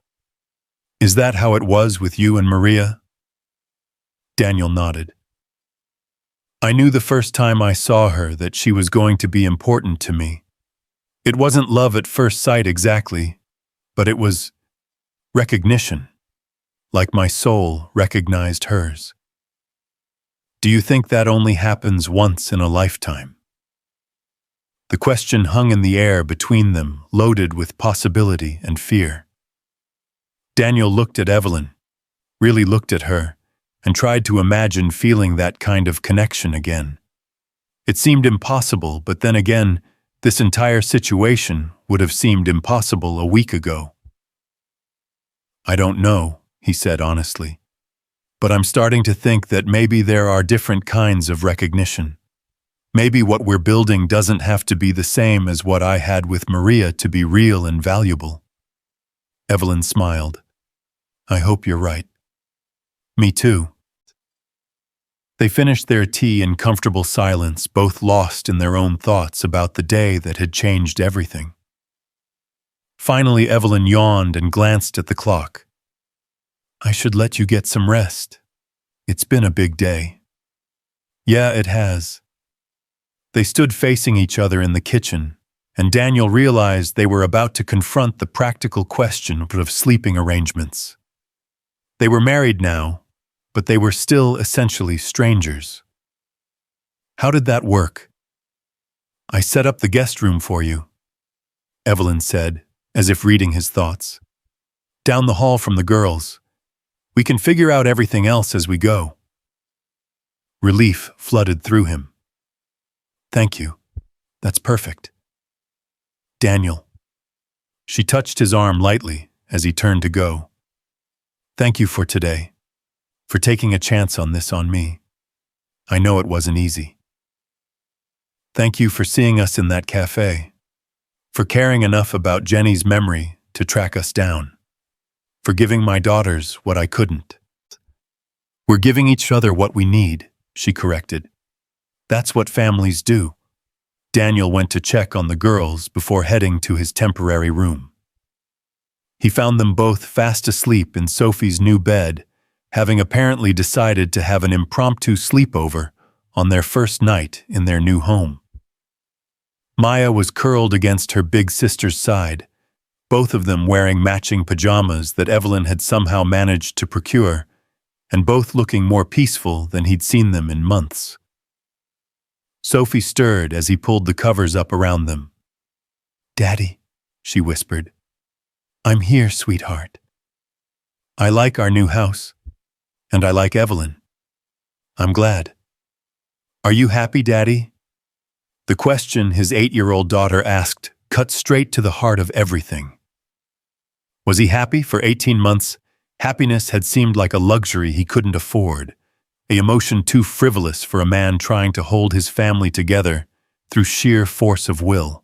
But standing in this beautiful room, looking at his daughters sleeping peacefully in a bed they didn't have to worry about losing, knowing there was food in the refrigerator and money in the bank, and a woman downstairs who genuinely cared about their well-being, Daniel realized that maybe happiness was exactly what he was feeling. Yeah, sweetheart. I think I am happy. Sophie smiled without opening her eyes. Good. Mommy would be happy too. I think you're right. Daniel kissed both girls goodnight and headed to his own room, which turned out to be more than just a guest room. Evelyn had clearly spent time preparing it for him. There were fresh flowers on the dresser books she thought he might enjoy on the nightstand, and even a framed photo of him with Sophie and Maya that he remembered taking at a park months ago. As he got ready for bed, Daniel reflected on the day that had transformed him from a struggling single father into a husband again. It hadn't been the passionate, overwhelming romance of his youth, but it had been something else, something steadier, more thoughtful, more mature. Maybe this was what love looked like at 36, after loss and hardship had taught you what really mattered. Maybe it was less about fireworks and more about choosing to build something together, day by day, choice by choice. As he settled into bed in his new home with his daughters sleeping safely down the hall, and his new wife somewhere in this house that was now his, too, Daniel allowed himself to hope that maybe, just maybe, he was exactly where he was supposed to be. The last thing he heard before sleep took him was the sound of piano music drifting up from downstairs, Evelyn playing something soft and melancholy and beautiful like a lullaby for their new life together. 3 months into their marriage, Daniel woke to the sound of Maya's laughter echoing through the house, a sound that had become as natural as his morning coffee, but still managed to fill his chest with warmth every time he heard it. He found his daughter in the kitchen, with Evelyn, both of them covered in flour, and giggling over what appeared to be an ambitious pancake-making experiment gone wonderfully wrong. "Daddy, look," Maya announced, pointing to a misshapen pancake that looked more like abstract art than breakfast. Evelyn tried to make it look like a butterfly, but it looks more like a... What do you think it looks like? Daniel studied the creation seriously. I think it looks like a butterfly that's been through a windstorm. That's what I said. Maya dissolved into giggles again, and Evelyn joined in her silver hair escaping from its usual neat style, and her cheeks flushed with the kind of joy that comes from complete unself-consciousness. "Your daughter is a harsh critic of my artistic abilities," Evelyn told Daniel, sliding a perfectly round, properly butterfly-shaped pancake onto a plate. "But an excellent teacher. This one's much better." Daniel watched them together, this scene of domestic contentment that had become their new normal, and felt that familiar flutter of something he still wasn't ready to name. Over the past months, these moments had become more frequent glimpses of what their family could be when all the pieces fell into place naturally. Sophie appeared in the doorway, already dressed for school, her dark hair neatly braided, and her backpack slung over one shoulder. At 9 years old now, she had developed an efficiency that sometimes amazed Daniel, as if she'd decided that their new stability meant she could finally relax her vigilant oversight of everything around her. "Morning, everyone," she said, settling at the kitchen island. "Evelyn, don't forget you're supposed to pick me up after school today. I have that science fair meeting." "Already in my calendar," Evelyn replied, placing a stack of perfectly golden pancakes in front of Sophie. "And I cleared my afternoon so we can work on your project afterward if you want." Daniel poured himself coffee from the expensive machine that had appeared in their kitchen 2 months ago, along with a dozen other upgrades that Evelyn had gradually introduced. She had a gift for improving their lives without making him feel diminished, somehow managing to enhance rather than replace the routines they'd already established. "What's the project on again?" he asked, settling beside Sophie. "The effects of different soil compositions on plant growth," Sophie replied with the enthusiasm of a child who had discovered she genuinely loved learning when she didn't have to worry about everything else. "Evelyn's helping me set up a proper testing environment in the greenhouse." The greenhouse was another addition to their lives, a beautiful glass structure that had appeared in the back garden 6 weeks ago. When Daniel had questioned it, Evelyn had simply said that every family needed a place to grow things together. Now it housed not just Sophie's science experiments, but Maya's collection of painted rocks, the herb garden they all tended together, and a corner where Daniel had started growing tomatoes, something he hadn't done since before his deployment. "Speaking of which," Evelyn said, glancing at the clock, "you girls need to finish eating or you'll be late for school."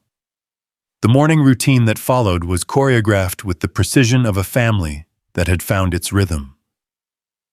Lunches packed, backpacks checked, permission slips signed, and kisses distributed before Daniel walked them to the end of the long driveway where the school bus stopped. It was a routine that would have seemed impossibly luxurious just months ago, when every morning had been a frantic calculation of time and resources. As he walked back to the house, Daniel reflected on how seamlessly they'd all adapted to this new life. The girls had adjusted to their new school, a private academy where Sophie was finally challenged academically and Maya was encouraged to explore her artistic inclinations. He'd started taking online courses in project management, slowly working toward a degree that might let him return to construction in a supervisory role that wouldn't require the physical demands his back could no longer handle. But it was the small, daily intimacies that surprised him most. The way Evelyn remembered that Maya liked her crusts cut off her sandwiches. How she'd learned to braid both girls' hair in increasingly elaborate styles. The way she consulted him on every decision involving the children, never overstepping but always engaged. The way she'd started playing piano after dinner, filling their evenings with music that made their house feel like a home. He found Evelyn in her home office, already dressed in the elegant business attire that marked her return to the professional world. She'd taken a step back from the daily operations of Hart Industries during their adjustment period, but recently she'd been traveling more, catching up on deals and partnerships she'd put on hold. "I'll be back by 4, she said, looking up from her computer, where she was reviewing what appeared to be a complex contract. "Sarah Chen wants to meet with us next week about updating the girls' trust funds." Daniel nodded, still sometimes overwhelmed by the casual way Evelyn discussed financial arrangements that represented more money than he'd ever imagined having access to. She'd established college funds for both girls within a week of their marriage, along with trust funds that would ensure they'd never face the kind of financial insecurity that had haunted their early childhood. "Daniel," she said, her tone shifting to something more personal. "Is everything all right? You seem distracted lately." He paused in the doorway, caught off guard by her perceptiveness. The truth was, he had been feeling unsettled, but he couldn't quite identify why. Their life was everything he'd hoped for and more. The girls were thriving. He was healing both physically and emotionally, and Evelyn had become not just a provider, but a genuine partner in raising his daughters. So why did he sometimes feel like he was waiting for the other shoe to drop? "Just thinking about how much everything's changed," he said finally. "Good changed or concerning changed?" "Good," he said quickly. "Definitely good. Sometimes it just feels too good, you know." Evelyn's expression softened with understanding. "I know exactly what you mean. I keep waiting for someone to tell me I'm not allowed to be this happy." Their eyes met across the room, and Daniel felt that familiar electric current that had been growing stronger between them over the past month. It wasn't the desperate passion he'd shared with Maria, but something deeper and more mature, a recognition of partnership that was slowly evolving into something more intimate. "We deserve this," Evelyn said quietly. "All of us. Don't let fear of losing it prevent you from enjoying it." "Is that what you're doing? Enjoying it?" "More than I ever thought possible," she admitted. "Daniel, these past 3 months have been the happiest of my adult life. You and the girls have given me something I didn't even know I was missing." Before he could respond, his phone rang. The number was unfamiliar, but something about it made him answer. "Daniel Rivera." "Yes." "This is Detective Morrison with the Seattle Police Department. I'm calling about some questions that have come up regarding your wife, Evelyn Hart." Daniel's blood went cold. "What kind of questions?" "I'd rather discuss this in person. Would it be possible for you to come down to the station this afternoon? Is Evelyn in some kind of trouble? We just need to clarify some information. Nothing more at this point." After hanging up, Daniel stared at his phone, trying to process what he'd just heard. Evelyn had left for her meeting, and he was alone with questions that seemed to multiply with each passing moment. What could the police possibly want with Evelyn? She was a successful businesswoman with an impeccable reputation. Unless... A cold realization began to form in Daniel's mind. How much did he really know about the woman he'd married? He knew she was wealthy, successful, and had lost a stepdaughter she'd loved. But beyond that, his knowledge was surprisingly shallow for someone he'd been living with for 3 months. That afternoon, he found himself in Detective Morrison's office, a small, cluttered space that smelled of coffee and stress. Morrison was a middle-aged woman with kind eyes and the sort of professional patience that suggested she'd had many difficult conversations. "Thank you for coming in, Mr. Rivera. I want to start by saying that your wife isn't accused of any wrongdoing. We're simply trying to verify some information." "What kind of information?"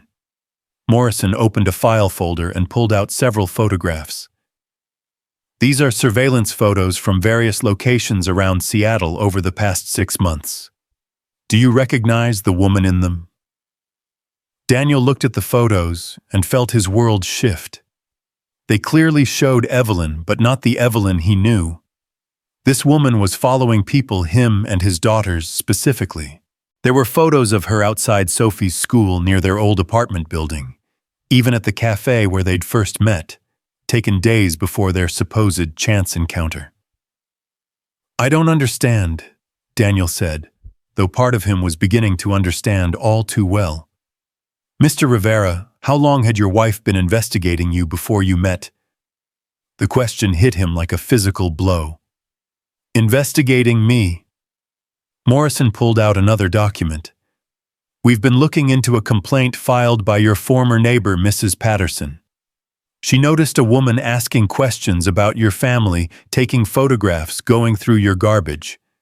When Mrs. Patterson confronted her, the woman claimed to be from social services, but when Mrs. Patterson called to verify, no one at Child Protective Services had any record of an investigation. Daniel's mind raced back to their first meeting at the café. Evelyn's recognition of him, her knowledge of his situation, the way she'd seemed to know exactly what to say to his daughters. "How long?" he asked quietly. "According to our investigation, at least 6 months, possibly longer." 6 months. That would put it right around the time Maria had died, when he'd been most vulnerable, most desperate. Daniel felt sick as the implications crashed over him. "Mr. Rivera, I need to ask you some difficult questions about your marriage." The next hour was a blur of inquiries about their relationship, their financial arrangements, the speed of their courtship. With each question, Daniel felt the foundation of his new life cracking beneath him. When he finally left the police station, his hands were shaking, and his chest felt tight, with a combination of anger and betrayal that threatened to choke him. He drove home in a daze, trying to reconcile the woman who had braided his daughter's hair that morning with the person in those surveillance photographs. Evelyn was in the kitchen when he arrived, having returned early from her meeting. She took one look at his face and went pale. "Daniel, what's wrong?" "We need to talk," he said, his voice hoarser than he intended. "The girls are at after-school care. They won't be home for an hour." "All right." She followed him into the living room, her expression growing increasingly worried. "Daniel, you're scaring me." 6 months, he said without preamble. "You were watching us for 6 months before that day at the café." The color drained completely from Evelyn's face, and Daniel knew that her reaction was confirmation of everything Detective Morrison had told him. "How did you find out?" she asked quietly. "The police. Apparently someone noticed you going through our garbage following the girls to school, photographing us. They thought you might be a stalker." Evelyn sank into a chair, as if her legs could no longer support her. "Oh God, I never thought. I was just trying to understand your situation. I wanted to make sure you really needed help. By spying on us, by lying to us. I didn't lie. You didn't tell me the truth." Daniel's voice rose, and he had to consciously lower it, remembering that they were in a house where his children would be returning soon. "That meeting at the café wasn't chance. You orchestrated the whole thing." Tears were streaming down Evelyn's face now, but Daniel found he couldn't summon any sympathy. The betrayal was too fresh, too complete. "You're right," she whispered. "I planned it. I knew you went to that cafe every Tuesday morning. I knew the girls would be with you. I knew exactly what to say to make you trust me." Jesus, Evelyn, do you have any idea how that makes me feel? How manipulated? How used? It wasn't like that. Then what was it like? Explain it to me, because right now I'm wondering if anything about our relationship has been real. Evelyn looked up at him with red-rimmed eyes, and for a moment Daniel saw not the confident businesswoman or the loving stepmother, but a broken, lonely woman who had made a terrible mistake. "Jenny asked me to find you," she began, her voice barely above a whisper. "Before she died, she made me promise to make sure you were okay. So I hired investigators. At first, it was just to locate you, to verify that you were alive and well. But it didn't stop there. No. The investigators' report. Daniel, it broke my heart. You were struggling so much, and the girls, they were suffering because you couldn't provide what they needed. I wanted to help, but I didn't know how to approach you. I was afraid you'd be too proud to accept charity from a stranger. So you decided to manipulate me instead. I decided to get to know you first, to understand what kind of man you were, what kind of father. I never intended for it to go on as long as it did. Daniel ran his hands through his hair, trying to process the enormity of what she was telling him. Those months when you were watching us when we were at our lowest point. When Maya was crying from hunger, you were just observing. Like we were specimens in a lab. It wasn't like that, Evelyn protested, but her voice lacked conviction. What was it like then? Because from where I'm sitting, it looks like you found a desperate man with 2 vulnerable children and decided to play out some fantasy of being a savior. That's not fair. Fair. Daniel's anger finally boiled over. You want to talk about fair would have been approaching me honestly. Fair would have been saying I'd like to help your family, instead of constructing an elaborate fiction about chance meetings and mutual need. I was protecting myself too, Evelyn said, her voice growing stronger. Daniel, I'm worth $800 million. Do you have any idea how many people have tried to manipulate me to use me for my money? I had to know that you were genuine, that you cared about your daughters more than my bank account. So you tested me for 6 months. I observed you. I watched how you interacted with Sophie and Maya, how you prioritized their needs over your own comfort, how you never complained even when you were clearly in pain. I saw the man Jenny described, the one who risked his life to save someone else. Daniel felt some of his anger deflate, replaced by a weariness that went bone deep. But you still lied to me. About how we met, about why you were there, about everything. Yes, Evelyn admitted. I did, and I've regretted it every single day since.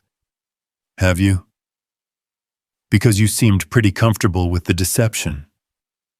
Daniel, do you know how many times I almost told you the truth? How many conversations I started and then stopped because I was terrified you'd hate me? I might not have hated you if you'd told me 3 months ago, but now... Daniel shook his head. Now I don't know what to think. I don't know what's real. They sat in silence for several minutes, the weight of revelation settling between them like a physical barrier. Finally, Evelyn spoke again. The feelings are real, she said quietly. My love for Sophie and Maya, my feelings for you. Those aren't part of any deception. They're the most real thing in my life. Daniel looked at her, this woman who had given his family everything they needed and then shattered his trust with the scope of her deception. How am I supposed to believe that? How am I supposed to trust anything you say now? I don't know, Evelyn admitted. I don't know how to fix this. Maybe you can't. The words hung in the air between them, heavy with finality. Daniel saw Evelyn flinch as if he'd struck her, but he couldn't bring himself to take them back. The betrayal was too deep, too fundamental to the foundation of their relationship. Are you going to leave? She asked, her voice small and broken. Daniel thought about it seriously. 3 months ago, leaving would have meant returning to poverty, to watching his daughters struggle, to the constant anxiety of not being able to provide. Now it would mean uprooting the girls from a life they'd grown to love, taking them away from stability and opportunity, and a woman who genuinely cared for them. I don't know, he said finally. I need time to think. The girls will be home soon, Evelyn said, wiping her eyes. Whatever you decide about us, please don't let this affect your relationship with them. They love you, and you've been nothing but wonderful to them. They love you too, Daniel admitted reluctantly. That's what makes this so damn complicated. When Sophie and Maya returned from their after-school program, chattering about their day, and full of the easy happiness that had become their default state, Daniel felt his heart break a little more. How could he explain to them that their new life might be built on a foundation of lies? How could he take them away from the first stability they'd known since their mother's death? "Daddy, you look sad," Maya observed, climbing into his lap as he sat on the couch. "Are you okay?" "Just tired, baby girl." "Evelyn, can we work in the greenhouse tonight?" Sophie asked, dumping her backpack by the door, with the casual assumption that this house would always be her home. "Of course," Evelyn replied, her voice carefully steady. "After homework." Daniel watched them interact, Evelyn helping Maya with her reading, while Sophie worked on math at the kitchen table, and saw no trace of deception or manipulation in her behavior with the children. Whatever her sins regarding him, her love for his daughters appeared genuine and uncomplicated. But could he separate the two? Could he find a way to forgive her deception for the sake of his children's happiness? That night, after the girls were in bed, Daniel found himself standing in the greenhouse surrounded by the plants they'd all tended together over the past months. The tomatoes he'd started were heavy with fruit now, and Sophie's science experiment showed clear evidence of her hypothesis about soil composition. Maya's painted rocks were arranged in careful patterns between the planters, creating a whimsical garden of color and imagination. This place had become a symbol of their family's growth, of the way they'd learned to nurture things together. Now it felt like a monument to his own naivety.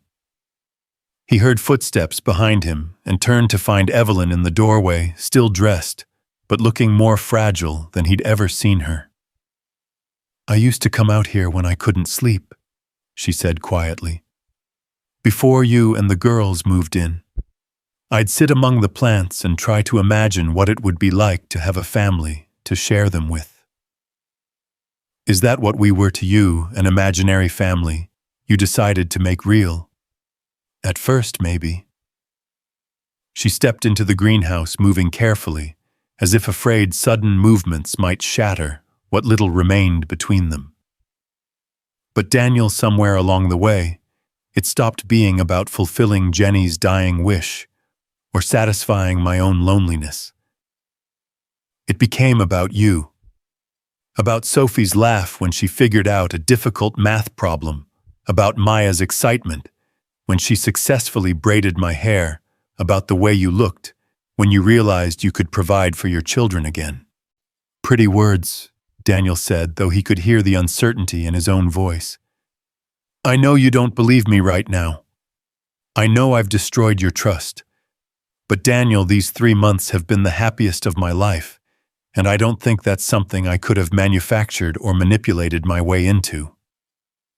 Daniel studied her face in the soft light filtering through the greenhouse glass.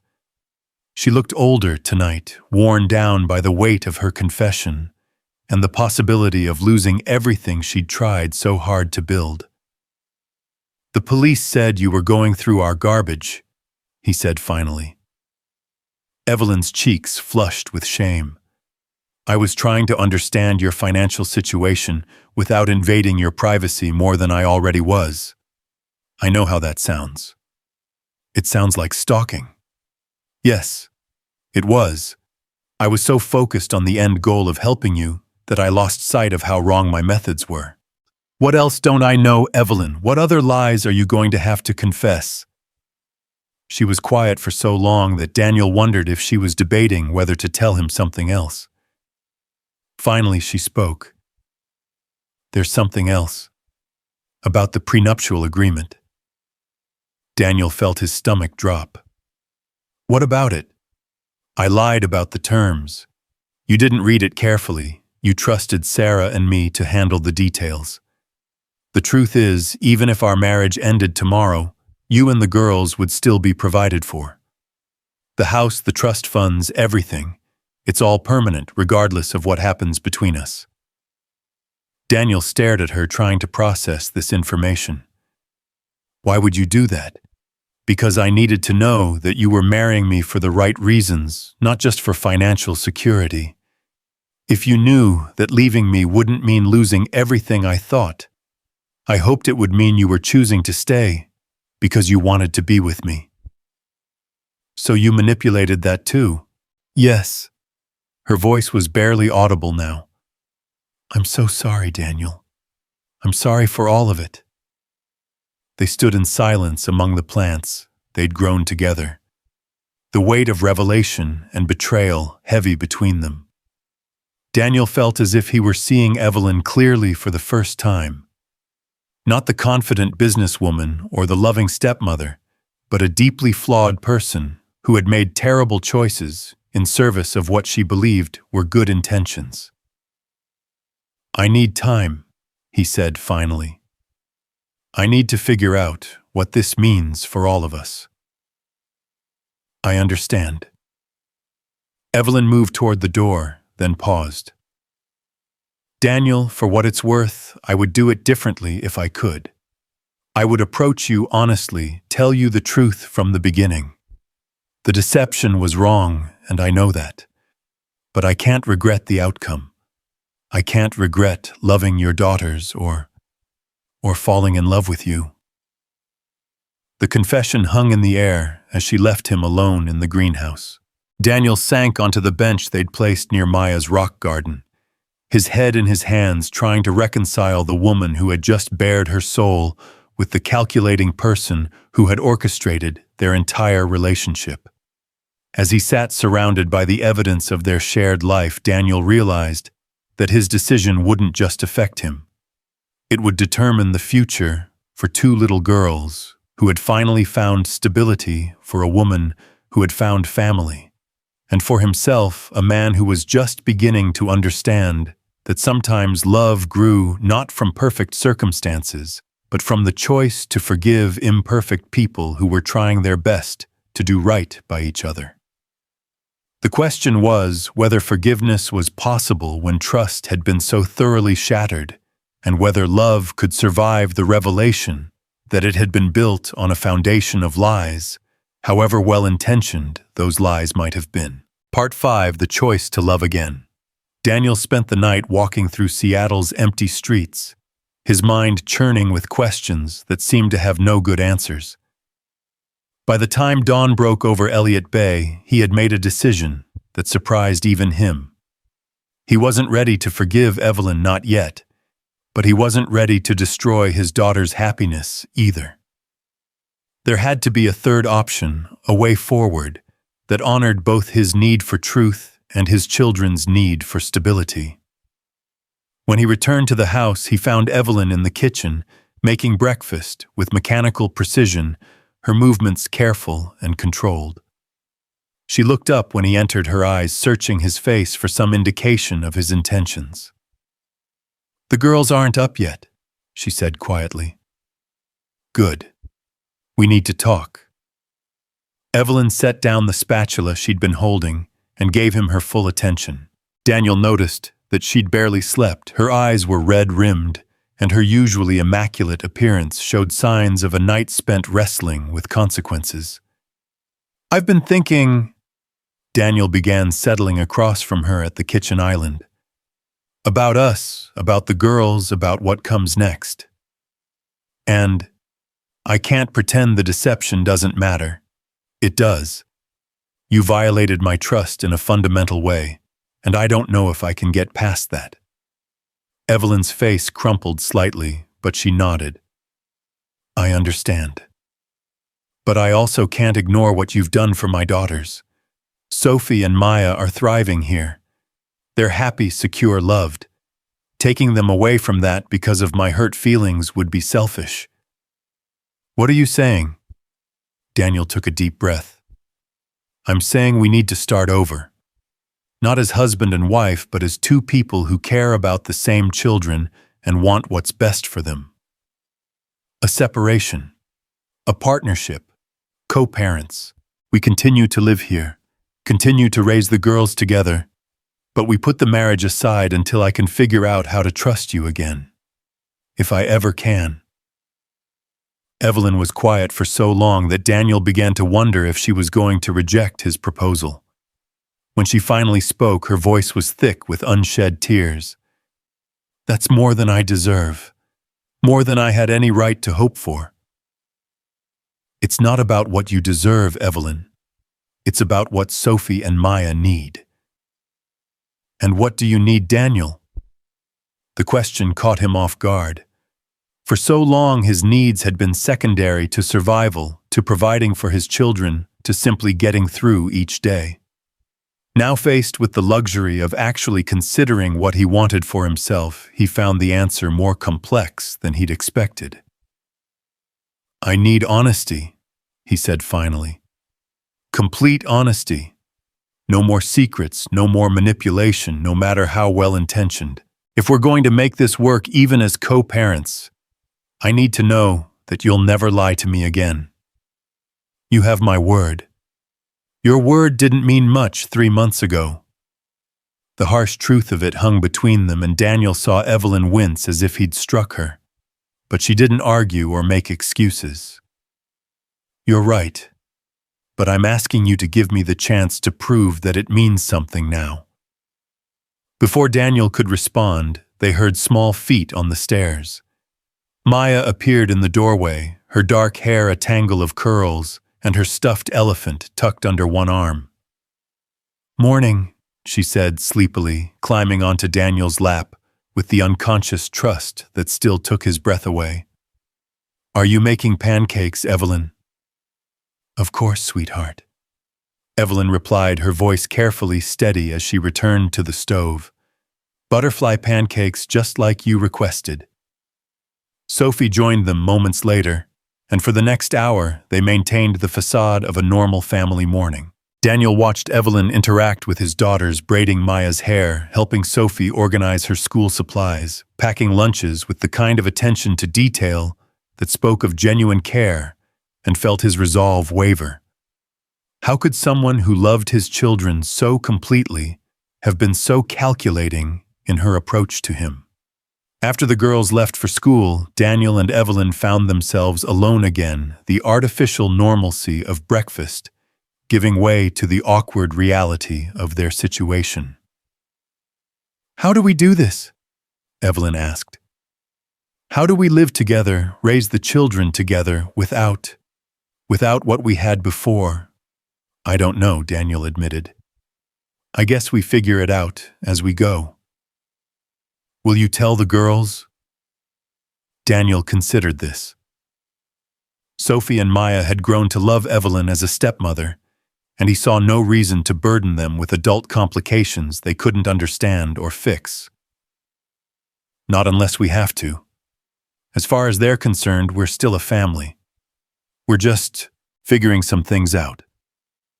"Thank you," Evelyn whispered, "for protecting them from this mess I've made." The next few weeks settled into a strange new rhythm. During the day when the girls were home, they maintained their family routines.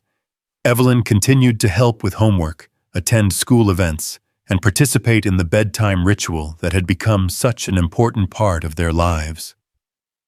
But after the children were asleep, she and Daniel retreated to opposite ends of the house, polite but distant. Daniel moved back into the guest room, and their conversations became functional rather than intimate. They discussed schedules, the girls' needs, practical matters that required coordination. But the easy companionship they'd developed, the late-night conversations about dreams and fears, the growing intimacy that had been slowly building between them, all of that was gone, replaced by careful politeness and unspoken pain. It was Sophie who finally forced the issue. 3 weeks into their new arrangement, she appeared at Daniel's bedside one morning, with the serious expression she wore when she'd been thinking about grown-up problems. "Daddy, are you and Evelyn fighting?" Daniel's heart sank. He'd hoped they'd been successful in hiding their estrangement from the children, but Sophie had always been perceptive beyond her years. "What makes you think that, sweetheart? You don't sit together anymore when we watch movies. You don't talk at dinner unless it's about school or chores. And Evelyn looks sad all the time, even when she's smiling. Daniel pulled his daughter onto the bed beside him, marveling at her ability to see through adult pretenses. Sometimes grown-ups go through difficult patches, he said carefully. It doesn't mean we don't care about each other or about you and Maya. But you're not happy, Sophie observed with devastating accuracy. None of us are happy like we were before. She was right, Daniel realized. In trying to protect his daughters from the complications of his relationship with Evelyn, he'd created a household where everyone was walking on eggshells, where the joy that had characterized their family was slowly being suffocated by unspoken tensions. What do you think we should do? He asked, genuinely curious about his 9-year-old daughter's perspective. Sophie considered the question with the gravity she brought to all important matters. Mommy used to say that love wasn't just a feeling, it was a choice you made every day. She said that when people hurt each other, they could either choose to stay hurt or choose to forgive and try again. And what do you choose? I choose for us to be a real family again, not just pretending. That afternoon, while Evelyn was at a Hart Industries board meeting and Maya was at a friend's house, Daniel found himself in the greenhouse again. It had become his refuge over the past weeks, the place he came to think and remember why he'd taken such a monumental risk in the first place. The plants they'd tended together were flourishing. Sophie's science experiment had concluded successfully, proving her hypothesis about soil composition with the thoroughness that made Daniel so proud of her intellectual curiosity. The tomatoes he'd started were heavy with fruit more than their small family could possibly eat. Maya's painted rocks had multiplied, creating an elaborate garden of whimsical art that never failed to make him smile. This greenhouse was a testament to what they'd built together, not just him and Evelyn, but all 4 of them as a family. It was proof that something beautiful could grow from careful tending, patience, and love. I thought I might find you here. Daniel turned to find Evelyn in the doorway, still dressed in her business attire, but looking hesitant, as if she wasn't sure of her welcome in their shared space. Meeting ended early, he asked. I canceled it. She stepped inside, moving carefully among the plants they'd arranged together. Daniel, we need to talk. Really talk, not just coordinate schedules and discuss grocery lists. Do we? Sophie asked me why we don't love each other anymore. Daniel felt his heart clench. What did you tell her? I told her that sometimes love gets complicated, but that doesn't make it less real. Evelyn stopped in front of Maya's rock collection, touching one painted with rainbow stripes and the word family in crooked letters. But Daniel, I think I lied to her. I don't think our love got complicated. I think I complicated it with my deception, and now we're both too afraid to admit that the feelings are still there. Are they still there? Evelyn turned to face him, and for the first time in weeks, he saw not the careful mask she'd been wearing, but the raw vulnerability that had drawn him to her in the first place. For me, they are. Stronger than ever, actually. I know you have every right to hate me for what I did, but Daniel, I am completely, desperately in love with you. Not with the idea of having a family, not with playing house, but with you. With the man who makes pancakes shaped like butterflies just to see his daughters smile. With the man who teaches Maya to tie her shoes with infinite patience. With the man who talks Sophie through her nightmares and never makes her feel foolish for being afraid. Daniel felt something crack open in his chest, a door he'd been keeping carefully locked. Evelyn, I know I don't deserve another chance. I know I destroyed your trust and hurt you in ways that might never heal, but I also know that what we had was real, whatever my methods were in the beginning. The way you looked at me when you thought I wasn't watching, the way your hand would find mine when we were reading to the girls, the way you'd catch my eye across the dinner table and smile like we shared a secret that wasn't manipulation or calculation. That was love. She was right, Daniel realized. Somewhere along the way, his practical arrangement with this stranger had transformed into something deeper and more profound than he'd been willing to acknowledge even to himself. I was falling in love with you too, he admitted quietly. That's what made the betrayal so devastating. It wasn't just that you'd lied to me, it was that I'd started to believe in us, in the possibility of having that kind of connection again. When I found out the truth, it felt like losing Maria all over again. I'm not asking you to forget what I did, Evelyn said, moving closer. I'm asking you to help me figure out how to make it right, how to rebuild what I broke. I don't know if that's possible. What if we started with honesty, complete brutal honesty about everything? Daniel studied her face, looking for any sign of the manipulation that had characterized their early relationship. All he saw was a woman who looked as scared and hopeful as he felt. All right, honesty. Do you want to know the truth? I've been miserable these past 3 weeks. Not just because of the betrayal, but because I missed you. I missed talking to you, laughing with you, watching you with the girls. I missed the possibility of us. I've been miserable too, Evelyn admitted. I've been living in the same house with the man I love and the children who've become my world, and I felt like I was watching my life through glass, unable to touch any of it. So what do we do now? We start over, again, but this time we do it right. Daniel looked around the greenhouse at the evidence of their shared life, at the plants they'd nurtured together and the artwork Maya had created to make their space more beautiful. He thought about Sophie's words about love being a choice, about Maya's simple faith that families were made by people who cared about each other. If we do this, he said slowly, there can't be any more secrets, no more investigations, no more manipulation, no matter how good the intentions. Agreed. And we take it slow. Real slow. We rebuild trust before we rebuild anything else. Whatever you need. I need to know why, Evelyn. I need to understand how someone who's capable of loving my children so completely could have approached their father with such calculation. Evelyn was quiet for several moments, clearly struggling with how to explain something she herself didn't fully understand. I think, she said finally, that I'd been alone for so long that I'd forgotten how to trust my own emotions. When the investigators told me about your situation, I felt something I hadn't felt in years, the desire to protect someone, to make their life better.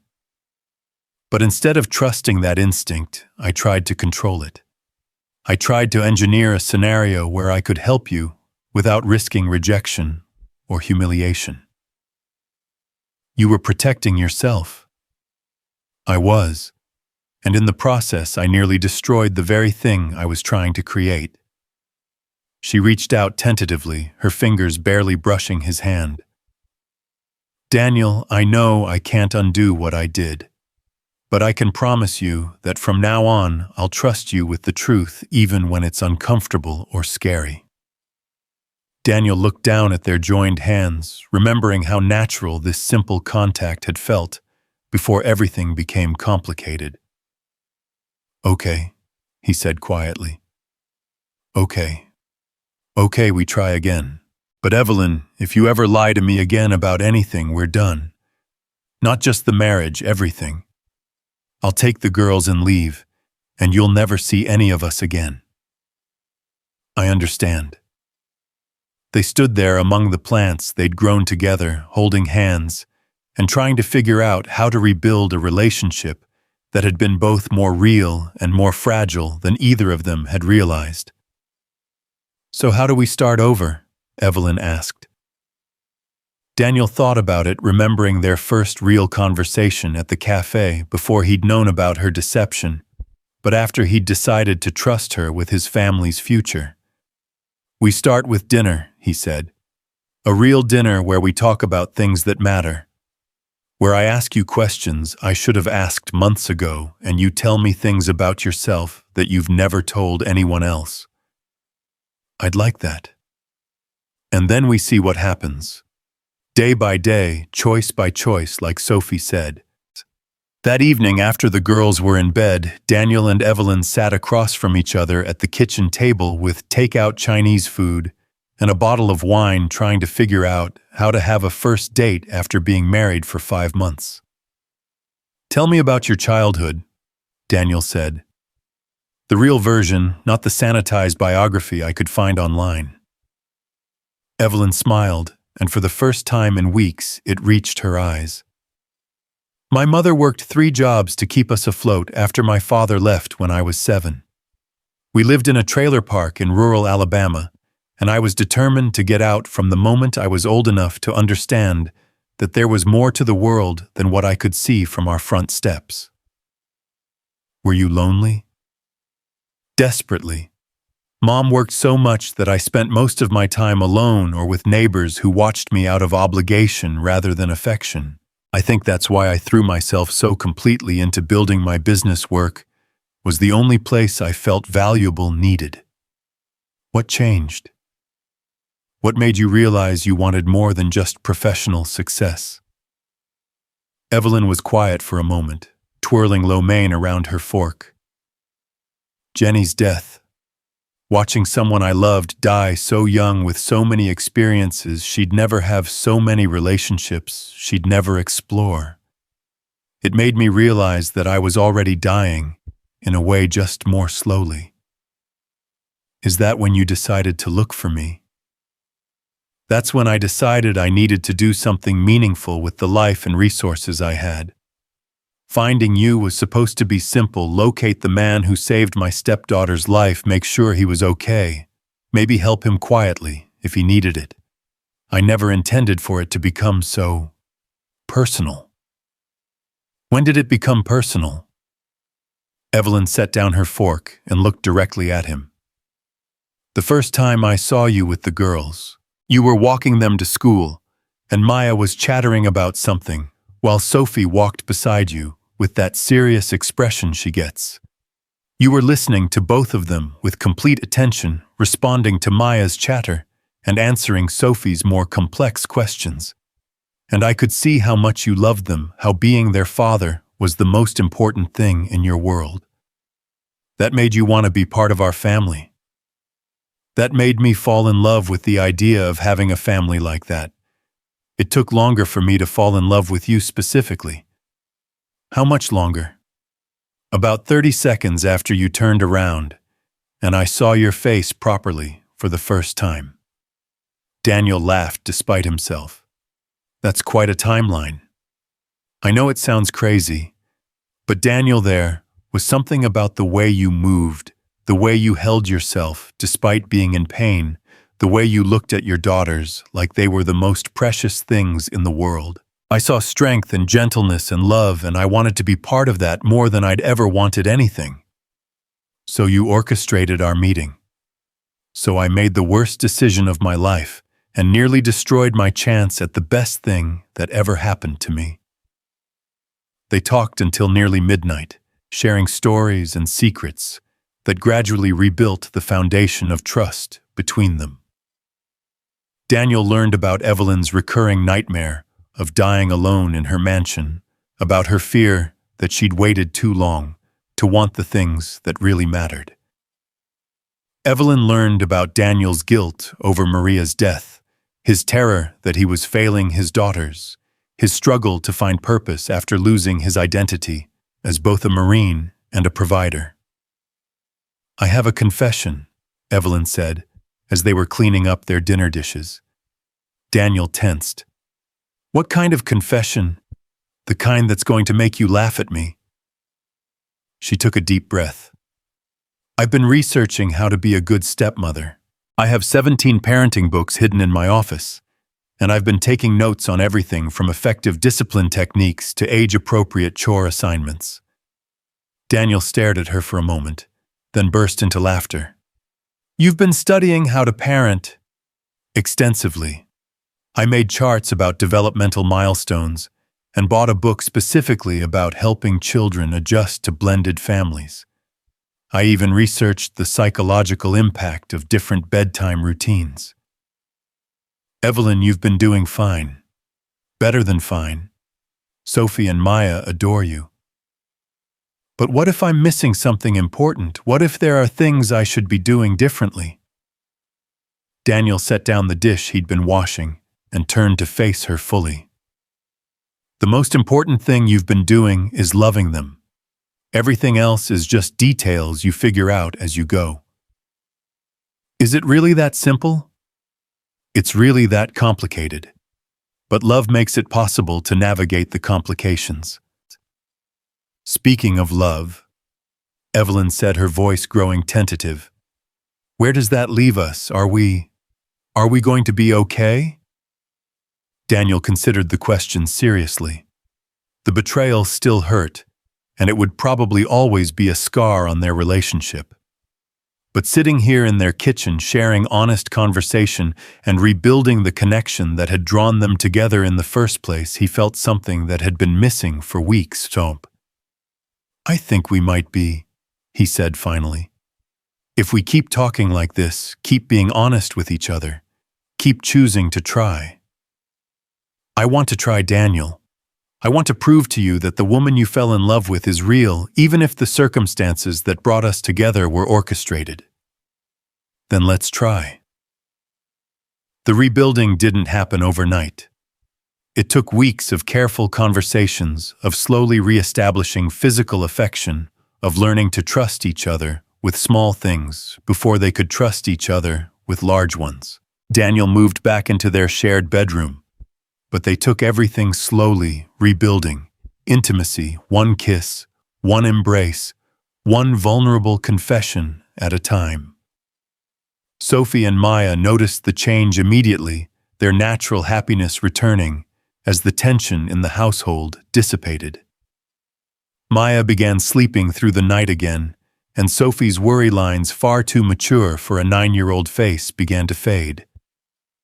You and Evelyn are friends again, Maya observed one morning as Daniel braided her hair before school. We're working on being more than friends again, Daniel replied carefully. Good. I like it better when you smile at each other. 6 months after their crisis, Daniel found himself standing in the same greenhouse where they'd had their confrontation, but this time the circumstances were entirely different. He was holding a small velvet box and trying to calm his nerves before the conversation that would determine their future. Evelyn entered carrying 2 cups of coffee, a ritual that had become part of their morning routine. She looked radiant. The stress and guilt that had shadowed her features during their separation had been replaced by a contentment that made her seem years younger. The girls are arguing about whether cereal counts as soup, she reported, settling beside him on their bench. I told them to ask you, since you're the expert on important philosophical questions. Cereal is definitely not soup, Daniel said automatically, then realized he was stalling. Evelyn, I need to ask you something. All right. He pulled the ring box from his pocket, and Evelyn's eyes went wide. This isn't the ring I gave you at our first wedding, he said. This is a ring I chose specifically for you, for the woman I've gotten to know over the past year. For the woman I fell in love with, despite her terrible judgment in orchestrating first meetings. Evelyn laughed through tears that were already starting to fall. Daniel, I'm not asking you to marry me again, he continued. We're already married legally and practically, and in every way that matters to Sophie and Maya. I'm asking you to marry me for real this time. No practical arrangements, no careful negotiations, no protection for either of us. Just 2 people who love each other and want to build a life together. He opened the box to reveal a simple solitaire diamond on a platinum band, elegant but not ostentatious. Evelyn Hart Rivera, will you marry me because you love me and I love you? and we want to be partners in everything, not just co-parents, but actual soulmates who choose each other every single day." "Yes," she whispered, then louder. "Yes, absolutely yes." He slipped the ring onto her finger beside the simple gold band she'd never stopped wearing, and when she kissed him, it felt like the first kiss they'd ever shared, full of promise and possibility, and the kind of love that grows stronger through adversity rather than being weakened by it. "Does this mean we get to have another wedding?" Maya's voice came from the greenhouse doorway, where both girls had apparently been eavesdropping. "Can I play piano again?" Sophie added, bouncing on her toes with excitement. "You two are supposed to be eating breakfast," Daniel said, but he was laughing as Evelyn held out her hand to show them the new ring. "It's beautiful," Sophie said solemnly, examining it with the critical eye she brought to all important matters. "But I like the other one too." "I'm keeping both," Evelyn said. "This one represents love, and the other one represents the family we chose to become." "Are we having another wedding?" Maya asked again, clearly hoping the answer would be yes. Daniel looked at Evelyn, who nodded enthusiastically. "I think we are," he said. "But this time, we're going to invite everyone who matters to us. We're going to celebrate not just the beginning of our marriage, but everything we've built together." "Can we have a big cake?" Maya asked. "Can Emma be my maid of honor?" Sophie added. "Can I walk you down the aisle?" Daniel asked Evelyn. "Since we're doing this right this time, I thought you'd never ask." Their second wedding took place on a perfect June afternoon in their greenhouse, surrounded by the plants they'd nurtured together and the family and friends who had supported them through both their trials and their triumphs. Sophie played piano with confidence that amazed everyone who remembered her tentative first attempts. Maya scattered rose petals with enthusiasm that left everyone laughing. Sarah Chen officiated again, but this time her words carried the weight of a relationship that had been tested and proven strong. "A year ago," Sarah said, as they stood surrounded by their loved ones, "you two came together out of necessity and mutual benefit. Today you're choosing each other out of love and commitment and the knowledge that you're stronger together than apart." That transformation from strangers to family, from arrangement to love, is something truly rare and beautiful. When they exchanged vows this time, the words came from their hearts, rather than careful negotiations. "Daniel," Evelyn said, her voice steady despite her tears, "you've taught me that love isn't just about finding someone who completes you. It's about choosing someone who challenges you to become the best version of yourself. You've made me a better person, a better mother, a better partner. I promise to choose you every day for the rest of our lives, and to never again let fear or pride keep me from telling you the truth." "Evelyn," Daniel replied, "you saved my family when we desperately needed saving. But more than that, you taught us how to hope again.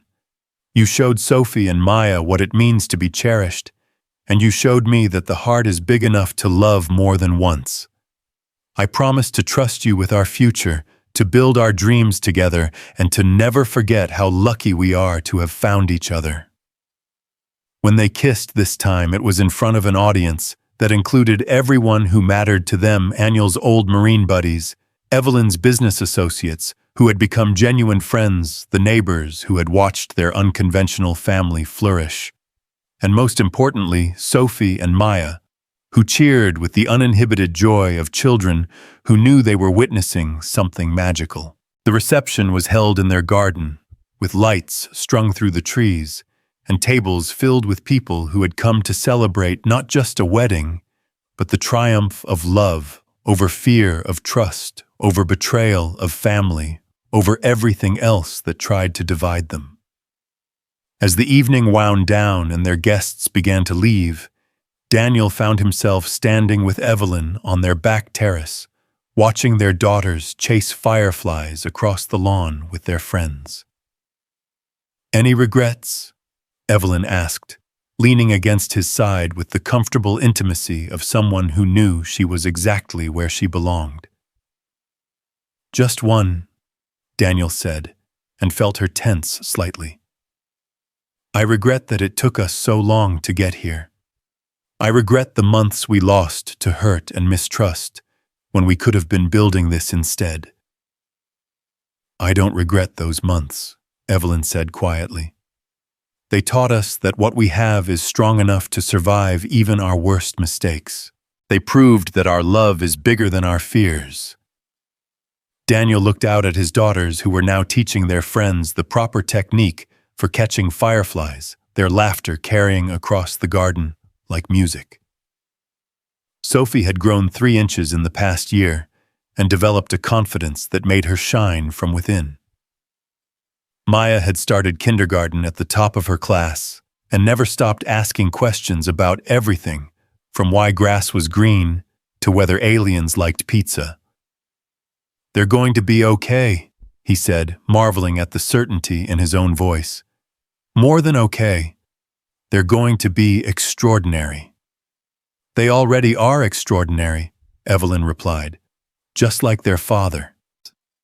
"Just like their mother," Daniel corrected, because somewhere along the way, that's what Evelyn had become, not a replacement for Maria, who would always hold a special place in all their hearts, but a mother in her own right, someone who loved his daughters as fiercely as if she'd given birth to them herself. As if summoned by their conversation, Sophie and Maya ran over to them, their cheeks flushed with exercise and excitement. "Daddy, Evelyn," Maya announced breathlessly. "We caught 6 fireflies, but we let them all go because Sophie said they need to be free to find their families." "That's very wise," Evelyn said, smoothing Maya's hair back from her flushed face. "Are you happy?" Sophie asked, looking back and forth between the 2 adults with the seriousness she brought to all important questions. "Very happy," Daniel replied. "The happiest I've ever been," Evelyn added. "Good," Sophie said with satisfaction, "because we love you both, and families are supposed to make each other happy." "Where did you learn that?" Daniel asked. "From you and Evelyn," Sophie replied matter-of-factly. "From watching how you take care of each other and us." Later that night, after the last guests had gone home and the girls were asleep in their beds exhausted from a day of celebration, Daniel and Evelyn sat in their living room with glasses of champagne and the comfortable silence of 2 people who had found their way home to each other. "So what happens now?" Evelyn asked, echoing the question she'd posed on their first wedding night. "Now we live," Daniel said simply. "We raise our daughters, we work on our dreams, we grow old together. We have family dinners and school plays and teenage drama and college graduations. We have ordinary days and extraordinary moments and everything in between." "That sounds perfect." "It does, doesn't it?" Daniel looked around their living room at the photos that chronicled their journey from strangers to family at the piano, where Sophie practiced every afternoon at the corner, where Maya built elaborate block cities. He thought about the greenhouse full of plants they'd nurtured together, about the guest cottage that had become his writing studio, about all the ways this house had become a home not just through Evelyn's generosity, but through their shared commitment to building something beautiful together. "Evelyn," he said quietly, "I need you to know something." "What's that?" "I'm not grateful to you anymore." She looked startled, and he realized how that must have sounded. "I mean," he continued quickly, "I don't think of you as my rescuer or my savior or the answer to my prayers. You're my wife, the woman I love, the mother of my children. You're not the person who saved us. You're the person who became part of us." Tears spilled down Evelyn's cheeks, but she was smiling. That's the most beautiful thing anyone has ever said to me. It's just the truth. I love you, Daniel Rivera. Not because you needed saving, not because I wanted to be a hero, but because you're the kindest, strongest, most wonderful man I've ever known. I love you too, Evelyn Hart Rivera. All of you, your strengths and your flaws, your past mistakes and your future dreams. They held each other on the couch, where they'd shared so many evenings, listening to the sounds of their house settling around them, and their children sleeping peacefully upstairs. Outside, the Seattle night was clear and full of stars, and for the first time in years, Daniel Rivera looked toward the future with nothing but joy and anticipation. He had learned something profound in the past year. Love wasn't just about finding the right person. It was about becoming the right person, about choosing forgiveness over resentment, about building trust, one honest conversation at a time. It was about recognizing that families came in all forms, and that sometimes the most beautiful love stories began not with passion, but with two broken people choosing to heal together. As he drifted off to sleep that night with his wife in his arms and his daughters safe in their beds, Daniel's last conscious thought was a prayer of gratitude, not for being rescued, but for being given the chance to love again, to build again, to hope again. And in her sleep, Evelyn smiled, dreaming of the ordinary, extraordinary days that stretched ahead of them, full of piano lessons and painted rocks, family dinners and shared laughter, and the quiet miracle of a love that had grown stronger through being tested and proven true. In the end, theirs wasn't a fairy tale romance, but something better, a real love story built on choice rather than chance, on commitment rather than convenience, and on the unshakable truth that sometimes the best families are the ones we choose to create, one brave decision at a time.